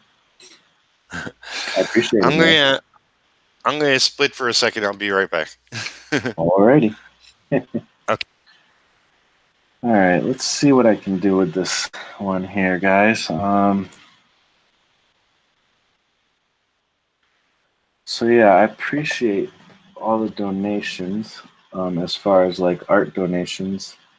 But again, just to let people know, if you want me to draw something, I'd be happy to do it. And we can get some help for my in-laws who are basically homeless at the moment. They're in a motel. Does that count as homeless? They need to they're living in a motel for the last couple months, so that's where they're at, and hopefully they can get back on their feet soon, um, with the help of others. So I need to draw the shield. Should do like an outline around him too. Let me do that. How do you guys like approach commissions? Like, I find it seems like so straightforward. Like, okay, somebody asks you to commission something or whatever, and you do it. But then like you go and like try to either sell commissions or even just do the commissions once you have been commissioned. And it's like it always takes me so much longer than I expect. Like I can't just I want to get to the point where I can do like, the thing where almost like a convention sketch, but maybe, better than that at least a little bit. I don't want to just, if I have more time, I'd like to spend a little more time at least than a convention sketch might be. But like, I just get stuck on like, the pose, or I guess that's why I'm doing busts, because I've never done busts before, to be honest. But it does make sense that that's like a simpler way. Like everybody kind of gets the same thing, but you just get whichever character in my style, type of thing. And I mean, I think that's a good way to do it. But what do you guys think? Like, what have you done for commissions? You set like a timer or something, or Unfortunately, no. I No, think it's that's a good way to go. yeah, it's um.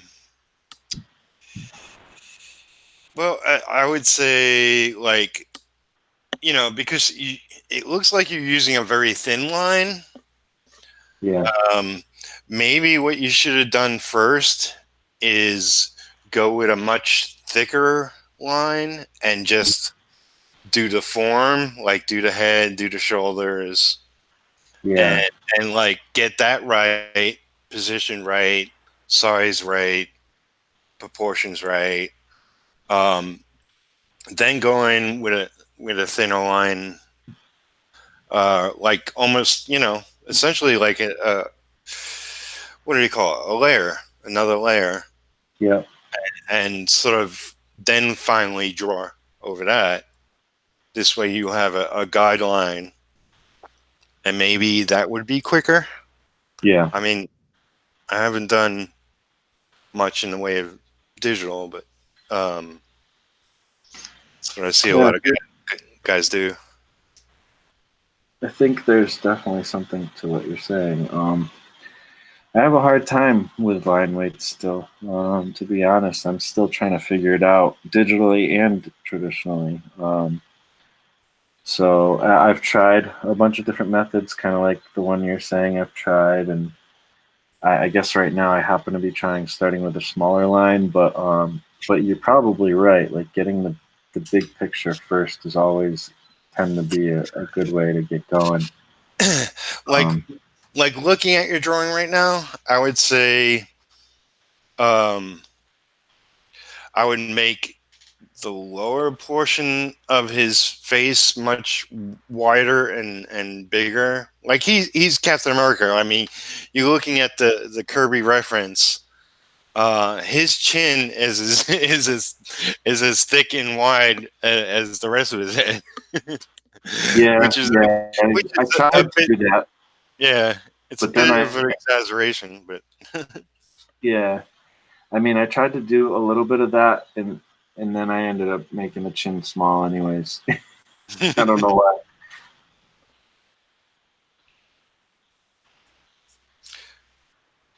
That is typically how I draw chins too, which is weird, but I don't know. I don't like how my approach to chins, to be honest, yet. Still trying to figure all that stuff out. But yeah, no, I get what you mean for sure. a lot of us artists use the reference that's always in front of us, which is ourselves. You don't have a weak chin, do you? I don't have a what? A weak chin. Well, I don't think of it as weak because it's like the jawbone is still wide. That's kind of what I think of. Yeah. Yeah, no, I don't know. That's the one thing that I actually don't do too much is look at the mirror for reference, which I know is like a time held tradition, of artists in general, but also comic artists. But it's also why so many artists have same face syndrome too. Because like everybody in a Kirby comic looks like Kirby to a certain degree. It seems like, or at least I shouldn't say everybody looks like Kirby, but a lot of them, especially background characters, kind of look like Kirby. And then like the superheroes just have the typical like superhero, thing that he draws. So I don't know. It's just interesting, but yeah, no, I totally know what you mean. Something I'm still working on for sure.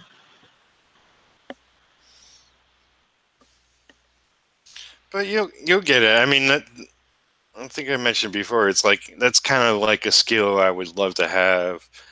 I've done sketches at conventions and whatnot, and you know, I'm still like getting there. It's like I'm not happy with every piece I do.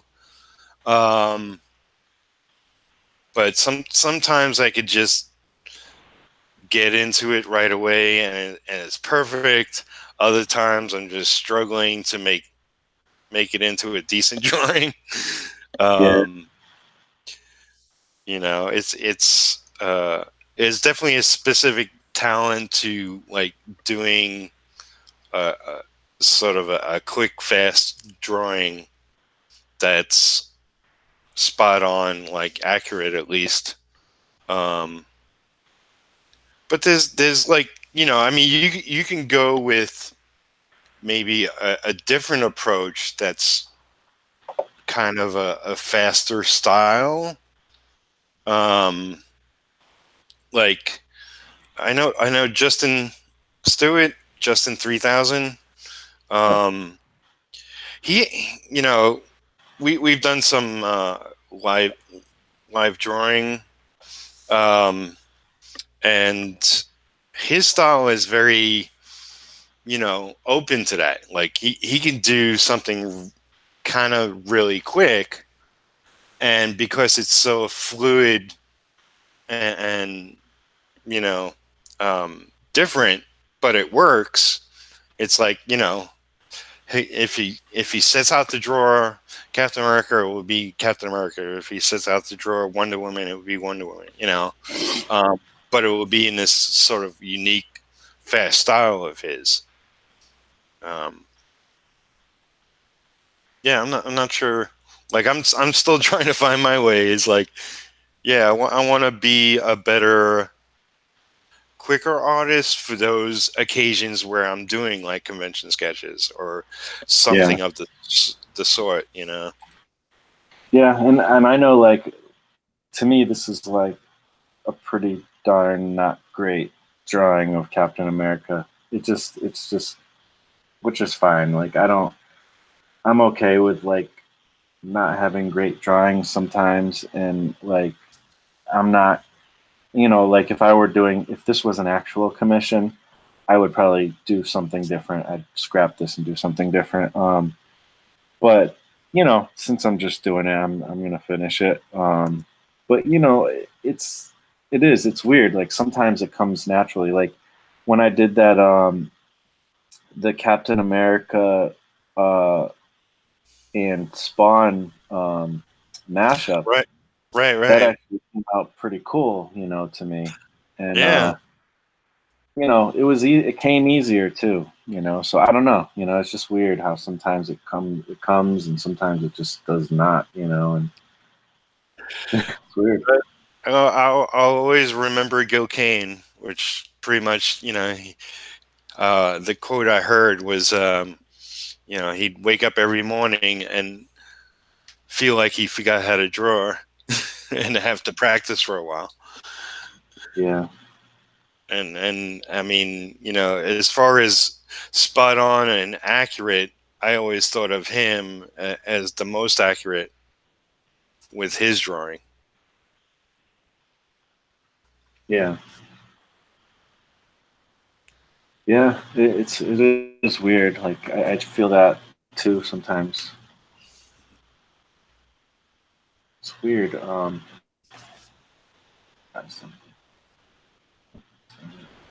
like am I doing? I'm a little bit confused because I'm trying to use like the paint bucket and it's not working. But I think I did something wrong. Okay, there we go. All right. So let's see what the chat's doing again. Sometimes you can fix stuff with color and it actually ends up looking good, which is kind of cool too. So we'll see, but probably not. All right. All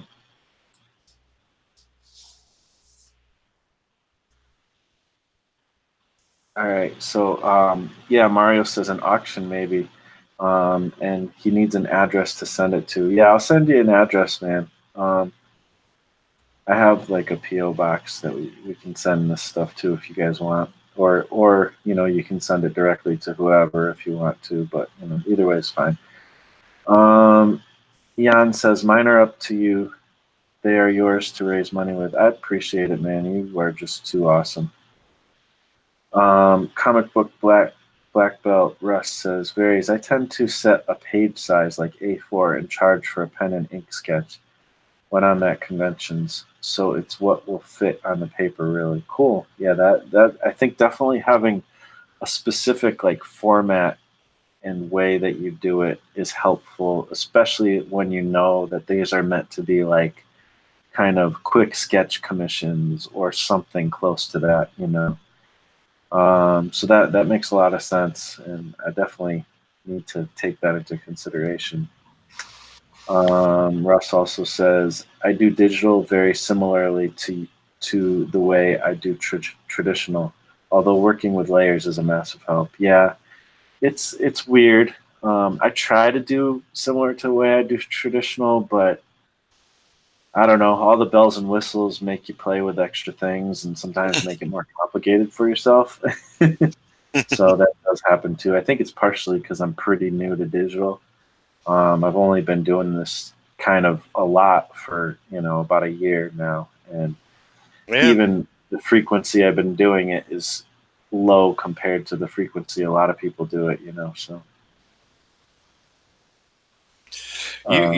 You've done some really excellent work with digital, and it's like an honest turns out bad work and great work equally. So you get nothing to be ashamed about, man.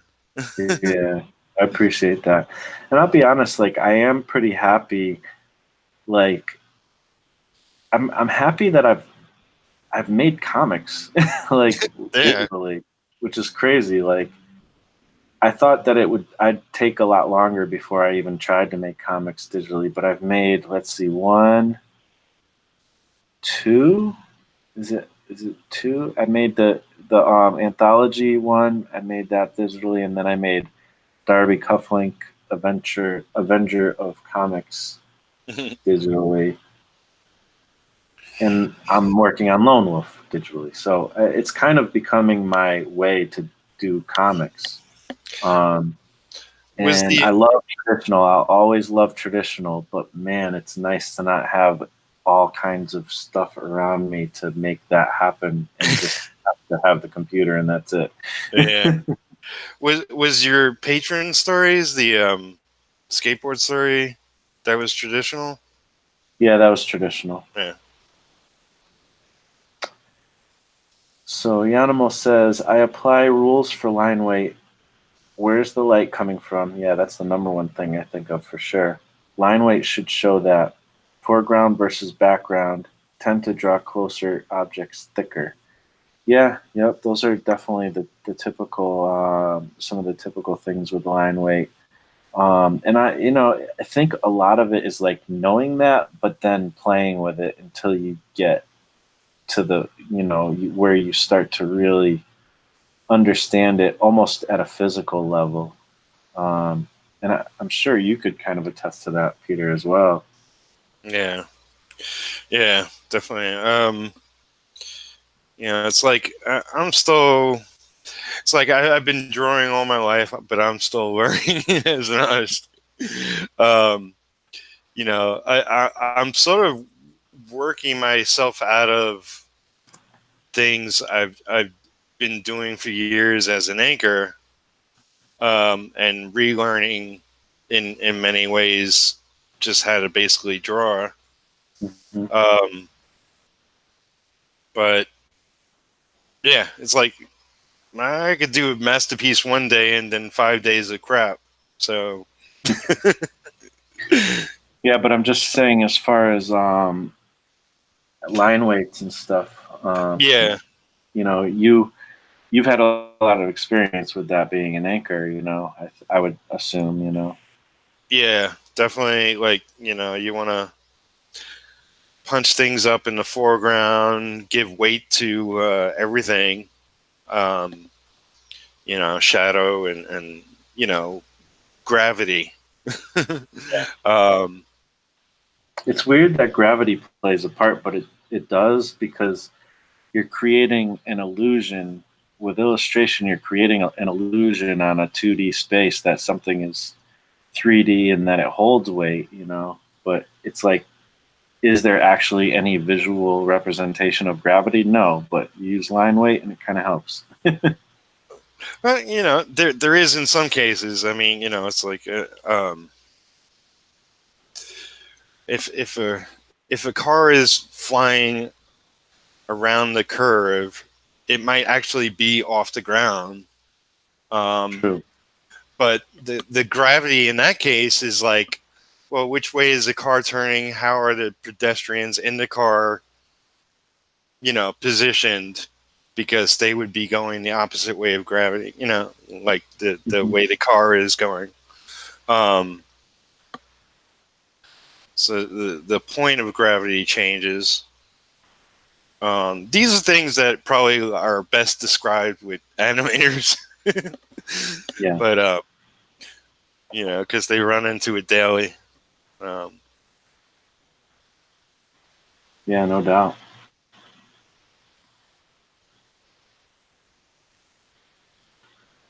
Let's see. Yeah, I don't know. I'm already liking this more now that there's color, a little bit of color going on, which I yeah, guess is good.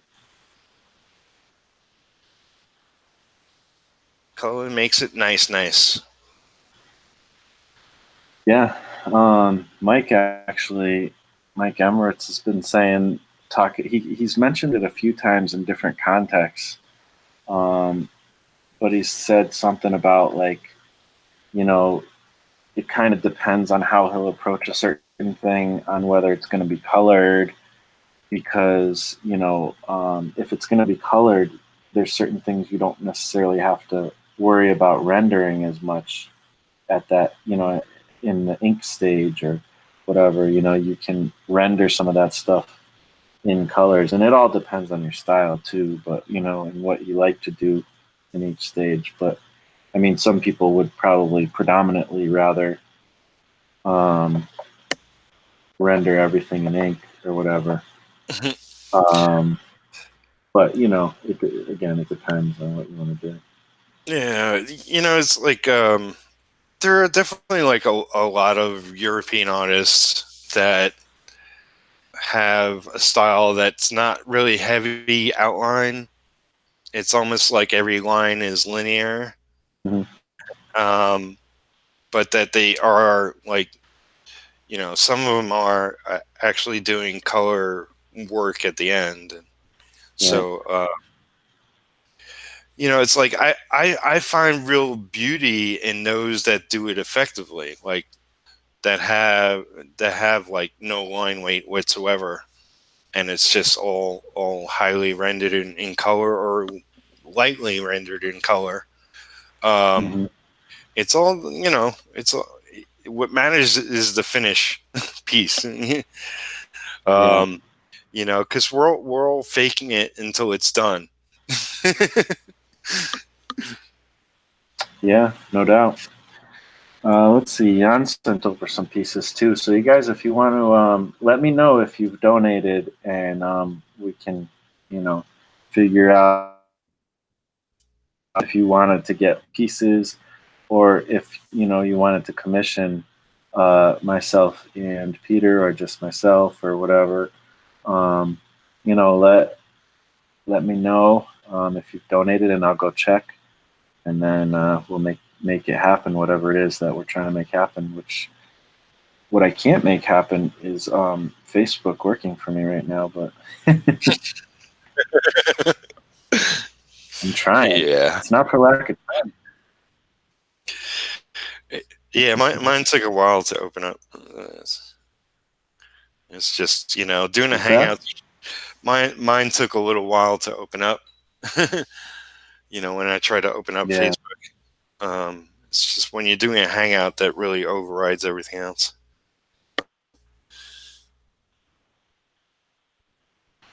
All right. Oh, I got a bunch of messages. All right, let's see. Gibran. How do you pronounce your name, man? Gibran, or am I saying it right? I don't even know. Gib What, Peter? Gibran? Gibran. Gibran, yeah. At least that's how to pronounce it. Cool.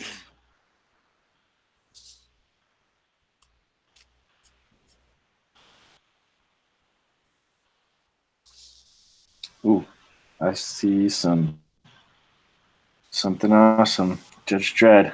Look at this. This is really cool. Dude, you're giving that away? Well, if somebody donates a good amount, Yeah. I would say some of these pieces, like so far that I've seen, Gibran, and the one from Mario, I would say it's got to be $50 or more. I think. Yeah, I don't know. I think that's fair. These are like well done, finished pieces, I think. And Jan's we can give away for like $10 or something. No, I'm just joking. I'm sure Jan's will be the same. I'd say probably all the artists who are contributing. I think it's fair, about $50 or more. For my commissions, I'm just doing these little busts. They're meant to be like a sketch commission. So, I'm happy to go less if you need to do that or whatever. Anything that you can do to help counts, and I will pretty much do a commission for any price that you put in. I want to help my sister, so Yeah. I say sister and sister-in-law both because she's my sister. We're all really close. My brother-in-law, my brother, whatever. Why did Facebook go away That's again? awesome. It just keeps wanting to like not be there.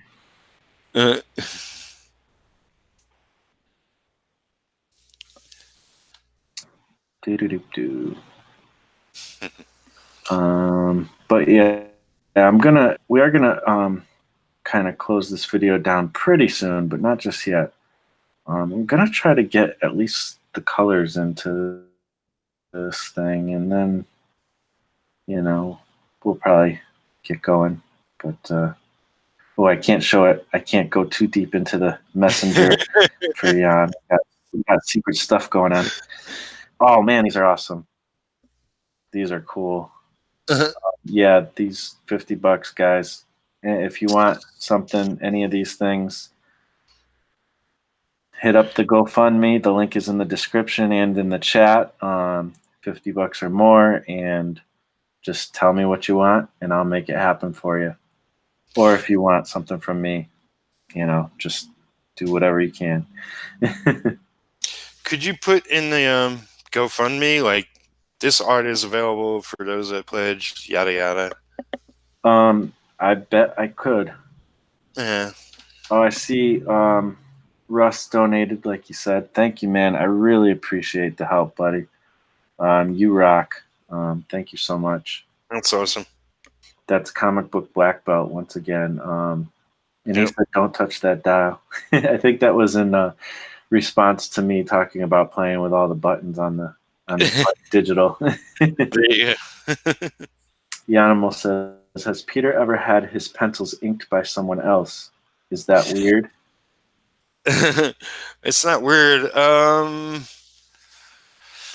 Well, I mean, when it comes to me penciling, in quote, I haven't done a heck of a lot, but I know I've inked my brother on a couple of pieces. Like he penciled and I inked. I'm trying to think off the top of my head. I want to say no, but there's probably one or two cases where it has happened, but nothing big, nothing more than a drawing here or there. So when I get better, maybe somebody will want to ink me. Well, when you're already, a pro inker, it's kind of odd to like have somebody ink you. I don't know. No, it's like I'm open to it. Like I'm gonna do a comic book with Scott Williams, and I'm gonna ink all his pencils. Like, it's like okay, Richard Friend is an amazing inker, mm-hmm. but he's also equally an amazing penciler. Yeah. It's like I'd love to ink his pencils, but yeah, it'd probably be torture. It's like, oh, you could have done it better. I'm sorry. Yeah, that would be tough. I'd feel so nervous, trying to ink an inker's work, I know, like, there have been plenty of pencilers who, like, bitched about, I don't want any inkers touching my work. They always do it wrong. They always, they don't follow the art, whatever, Yeah, it's interesting. There's like the different approaches. Like, I guess the old school approach was that, the inker was meant to finish the art. So it's like they would have their mark. That was known. Like they would have their mark on the art. You knew who inked what piece, and I don't know, maybe the inker was even more kind of distinctly seen than the penciler. I mean, when it comes down to it, comics is a collaborative art form, and it takes a lot of different shapes and sizes, on what kind of shines through and what doesn't. There's a lot of different approaches. Yeah, and depending on who you're doing it for, it's like I've worked with a publisher who was like, the pencils are okay, but feel free to do everything your own way. Gotcha. That's interesting. Yeah. So everything's a factor in the process. So here's a little cap drawing.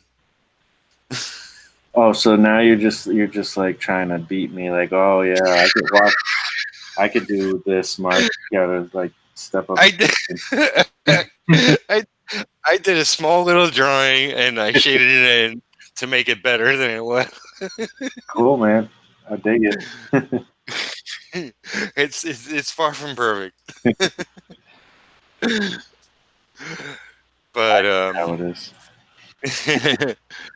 it's like I definitely like when I make enough money, I want to take some like real hardcore. Probably anatomy would do me best. Just hardcore anatomy courses by some, pros, and see if I can improve my my basics. Because I think the biggest thing though, like people always talk about anatomy, and it's definitely helpful. Like it'll help for sure. But I think a lot of people are way worse. Like they don't realize it, but they're actually, need help and this is what I feel for me, I need help in proportion. Like proportion is where a lot of comic artists get it wrong, and it's labeled as they're getting their anatomy wrong, but it's really their proportion. I mean, I need help in both, really. I need help in pretty much every facet, but uh, yeah, I I don't know. mean, I think proportion is more important than anatomy. there's anatomy courses. Is there like such a thing as a proportion course? Because I No, consider that would just be fundamentals. it fundamentals. uh, maybe, probably. I mean, it's like I thought it would be covered under, like, anatomy. Yeah, I mean that's true. That's a good point. It probably would partially be, at least partially be, covered under anatomy. Okay. Yeah, because yeah, it's like getting the eyes in the right place, not doing a nose that is as long as the guy's thigh. Um, Yeah. and then because I've inked my whole career, it's like, yeah, I just want to shade as soon as I put down a couple lines, I just want to shade and feather and all that. Yeah, no doubt. I should not have colored the background. I need to color the background a different color because Looks it's like it's going to end up flesh. being like the skin color. Yeah, unless you give them a rosier glow. Yeah. Different color. This has been a great hangout, man. I hope so. I mean, it's been kind of all over the place, but Uh, you know, I definitely always like hanging out with you, and it has been quite a while. yeah, for sure. Yeah, it's always fun for sure.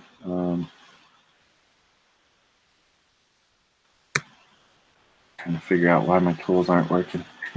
There we go. Nice, bright, ugly yellow for you guys. Let's see. All right, let's see what people are saying. Mario says, "Awesome, cool, awesome, yeah, man, high fives." Yeah, Life drawing is a must. Yeah, absolutely. One thing I always talk about, I think I always talk about, I always think about it is this whole idea of doing life drawing in person, like with nude models, as opposed to just drawing from pictures and stuff. And my art teachers always said, you gotta do the real life drawing in person and stuff. And I'm like, I don't understand why, because I've done both. I mean, I haven't done nude model stuff, but I've drawn like from life by looking at objects and people, and I've done it from looking at pictures, and I get the same exact results. So like, I don't know like why one would be better than the other, but yes, life drawing for sure. I've done, like, part of the great thing about being from New York is, like, in New York there's classes. There's the Art Institute on 57th Street, if it's still there. It should be. There's a lot of artists that do their own sort of gatherings and have models. Definitely, like, nude models are great for figure drawing. Yeah, Uh, and they have them, like, models in all sizes and shapes right. and colors. um, but they also have, like, life drawing classes where like, with cosplayers, where they dress up in costumes. That's cool. And like, definitely, like, drawing fabric is its own skill, or drawing metal or armor, or, different things. Um, and yeah, you can go online, and there's lots of there's, like, even sort of pseudo life drawing where you could time it 10 minutes, 5 minutes, 1 minute, whatever, and pitches will go by your screen. Yeah. And those are good. I mean, it's like definitely when I get to drawing retro, I'm going to be using a lot more reference. Um, and it's like I do good with reference. It's like I could copy something pretty good. uh, and it's like, and it definitely looks more accurate. Um, but it's also like foreshadows. It's like years of doing sort of comic booky shadows um, has warped my mind. So, Yeah, so it is definitely a lot about life drawing is definitely helpful. no doubt. I mean, drawing any from reference is just.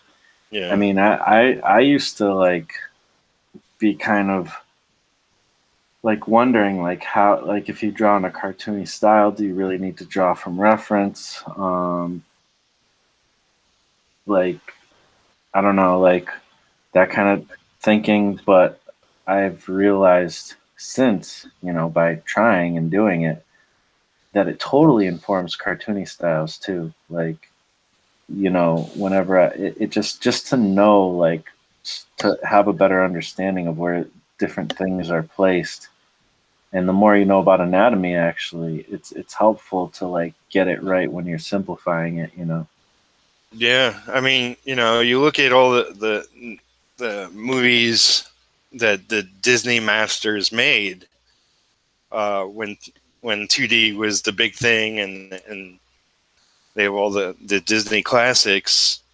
That animation was it's like if there was animals in it, they would bring the animals to Disney, and like all the animators would be sitting around in a circle Yeah, from a goat or a chicken or whatever they would, a horse or whatever, and just like drawing all day, or just to learn the movements of the animals. They would do films as well, to have the motion of the animals as they ran or played or whatever, yeah. to get it accurate. And like you look at yes, it's animated in a cartoon style, but it's so true to life. No doubt. Yeah, it informs it all. It's all good stuff for sure. Let's check in with the chat again. Hey, look, I got a colored cap there. Kind of looks old school. I don't know how much I'll finish it. I'll probably go in and do some other fun stuff with it. Maybe some shading and stuff. We'll see. Let's see. Let's see. Mitchell's Art Adventures. What's up, man? Love your videos on YouTube. He's doing the 100 days. You're pretty far along, I think, on your 100 days, aren't you, man? Really love his videos. They're fun to watch. Definitely check him out. Also, Comic Book Black Belt, who's been in here this whole time, Mr. Russ. Again, go check out his. Subscribe to these guys because they're all awesome. Yeah, Russ says proportion is key, and the animal too. Proportion is key, not just to convincing anatomy, but also to page and panel layout. Yes, yeah, definitely. I've been thinking a lot about composition lately and framing and stuff like that, and because I've been doing a lot more comics than I ever have in my life, and the more you think about it, the more you understand it, the better you're able to make a really awesome decision on the page. yeah. So I agree. Mario says I've gotten better at anatomy by watching Proco. Yeah, Proco's awesome. Yeah. Best drawing channel on YouTube. He says. Yeah, I mean, yeah, I think most artists agree. Proco is a great resource for sure. Yeah. Um, Comic book black belt. I think anatomy is the technical aspect, whereas life drawing helps you with weight, posture, and gravity. Absolutely. And also gesture, I would say. Gesture is huge. Like, I always forget to do, like in this drawing of Captain America, I didn't even try to do gesture, which is probably why it looks so stiff. But you know, it is what it is. Sometimes I skip a step and you can tell, but sometimes I don't. And you know, every time I really get a good gesture down and focus and try not to forget about gesture, it always makes the drawing so much better. Um, Mitchell says, "Do you guys find the information on how to draw books to be helpful?" Personally, yes and no. I'll say that if it wasn't for How to Draw Comics the Marvel Way, I don't know, that taught me the first basics that I needed to know in making comics when I was a very young kid. So that was invaluable. That was some of the best stuff because there actually is a lot of great teaching in that book, especially for beginners. Um, and I Yeah. still go back to it and get some stuff out of it. But beyond that, I learn better by videos. I've been learning a lot by videos, YouTube now that YouTube is a thing, and stuff like that. I have a hard time reading drawing books, but I have a lot of them, and I have learned a lot of stuff from them. But I use them more like as reference. Like if I'm really struggling with something, I'll go. I probably haven't read the book, but I'll go and look up that chapter and try to dig into it a little bit. You know. What about you, Peter?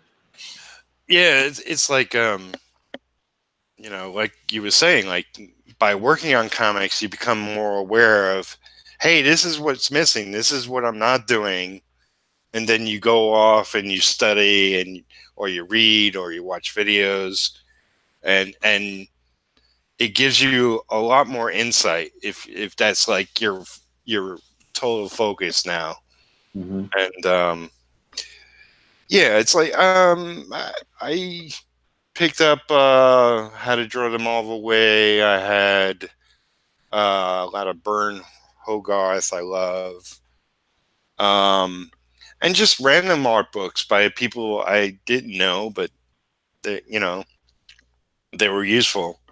Um, you know, now it's like because I gave away, like when I left New York, I gave away my whole collection, um, art books and all.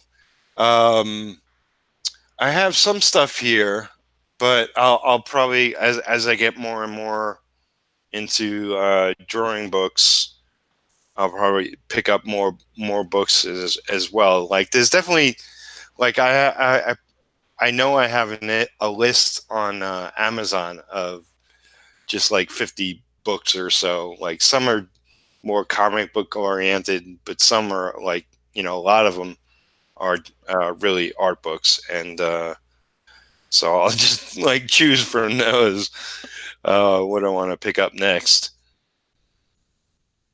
Gotcha. Yeah, I mean, I think it's definitely a good resource. You know, and I guess my success with it varies depending on the book, and a lot of the really cool books by DC. There's a lot of cool books by DC. The you know for writing, there's like that writing one, and then there's like the digital comics one. I've only gotten the writing one, but I've heard the other ones are really good, and I want to get them. Um, I think I have two of those with by Klaus Janson. the Um, inking and framing one I heard is really good. yeah, but I don't know if that's what it's called. It's something like that, but yeah, I keep hearing about it, and I feel like that would be like something one of my next ones that I need to get. There's some really good perspective books too that are out there that I want to get into, but again, I just a lot of times I either don't get them. There's a few reasons. One, I don't have the money a lot of times, or two, I just don't. I don't know if I'll actually read them. You know, I'll use it as reference, but you know, I don't know. well, it's like in my head, it's like I've done things with perspective. I'm no master at perspective, but you know, I have the basic knowledge of perspective, and I can twist things around to get what I want visually. So I don't know if, like, you know, picking up a perspective book would give me great insight to doing certain things, but at the same time, it probably will, you know, grow my knowledge on it. Yeah. So, you know, if I'm stuck, I'll definitely look for it. Yeah, no doubt. Pretty much the same with me. I mean, I know most of, like, I understand a lot of the principles, if not all, many of them, maybe not all of them. I guess I'm trying to say all of them, but I really can't. But you know, again, yeah, I don't know. I think I could definitely use some help with it though too. So I don't know.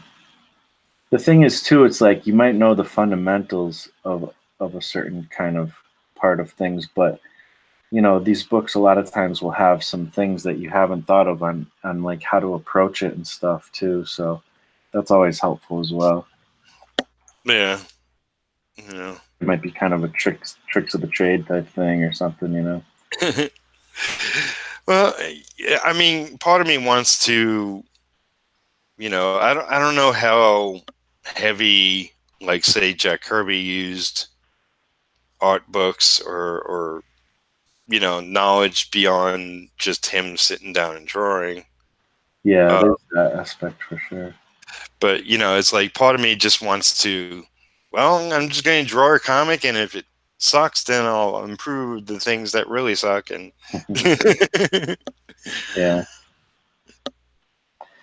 Yeah, I mean, I feel you on that, and there's a certain part of that. But every time I do study and find a new trick, I'm like so grateful for it. Like, you know, it just to me, like, I really do want to dig into perspective more because I used to be kind of, I think everybody used to be a little bit afraid of it almost.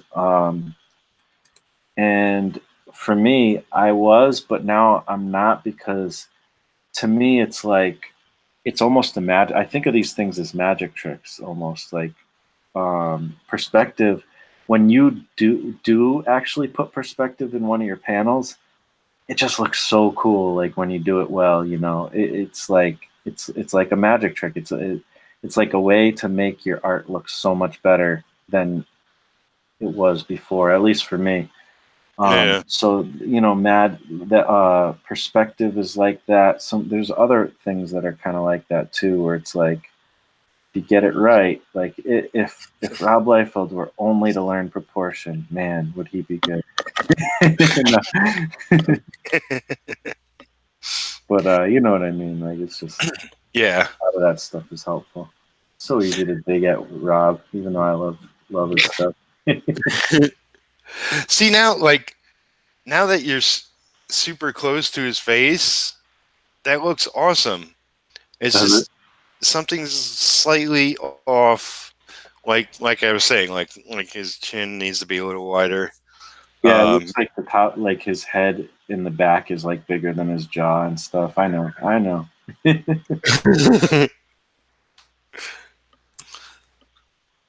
Just a friendly critique. Oh no, I totally appreciate it. Let's see. I mean, I think I've been going actually a lot longer than I expected to, and I think I yeah. could sit here and render this all day, but I do have to go and start getting ready pretty soon. So, because we're going to be going out to our family for Cinco de Mayo. It's May 5th, guys. Be safe. Oh, hey. Um, Well, I got an interview in an hour, so I should probably go. there you go. I'm just going to go through the chat real quick and catch up, and then we'll get going. But let's see. Depending on the book, obviously, yeah. Mitchell's on day 88 of 100 Days of Making Comics. You rock, Wow. man. That's so awesome. Congrats. Keep it going, man. Make it happen. I know you will. Gibran says, I use Mike Hoffman's Secret to Drawing book as a morning exercise. That's another, yeah, it's great to use some of these things you learn in drawing books as exercises to just kind of get the hand moving and to just brush up on kind of get into the game of drawing mentally. I think is kind of good too. Russ from Comic Book Black Belt says that book is brilliant. I still check it out now. John Buscema is a personal favorite of mine. Yeah, I mean, I love looking at the art and that. I remember when I was a kid, though, looking at that art, I was like, it's kind of cool, but it's kind of boring because I want to draw like Harlan and Rob Liefeld. But now my tastes are not different, but they've grown. That's for sure. And I love Buscema's stuff. Beautiful work. Mitchell's Art Adventures. That book was How to Draw Comics the Marvel Way. Yep. Yeah, I have it right next to me, actually. Exactly what it is. Mitchell says, see you guys. Thanks for the shout out, Marsh. Yeah, man, anytime. Definitely everybody go check out Mitchell's Art Adventures, Comic Book Black Belt, Yanimal, and everybody else who's been here. Gibran, I don't remember if you have a YouTube channel, but yep. If he does, go check it out, Gibran Redinger. And I'll be posting those images at some point in some places, probably do another video of some sort. And I really appreciate the donations, guys. I appreciate everybody hanging out. And if anybody wants a commission, please, hit me up, let me know. And please help the fundraiser if you possibly can. You guys all rock. Peter, where can everybody find you? I am Peter Palmiotti across the web. But yeah, go to my YouTube channel, subscribe. If you haven't, watch all my videos in a row and do nothing else. But yeah, and share out this GoFundMe. If you can't afford the pledge, sharing will definitely help more eyes get on it. And I'll ink anything of Marshall's that anybody wants me to. So there's that. Sweet. Awesome. All right, guys. Thank you, everybody. You guys know where to find me, DonkeyDropProjects.com. And we will talk to you on the next episode. All righty. Have a good day. You too.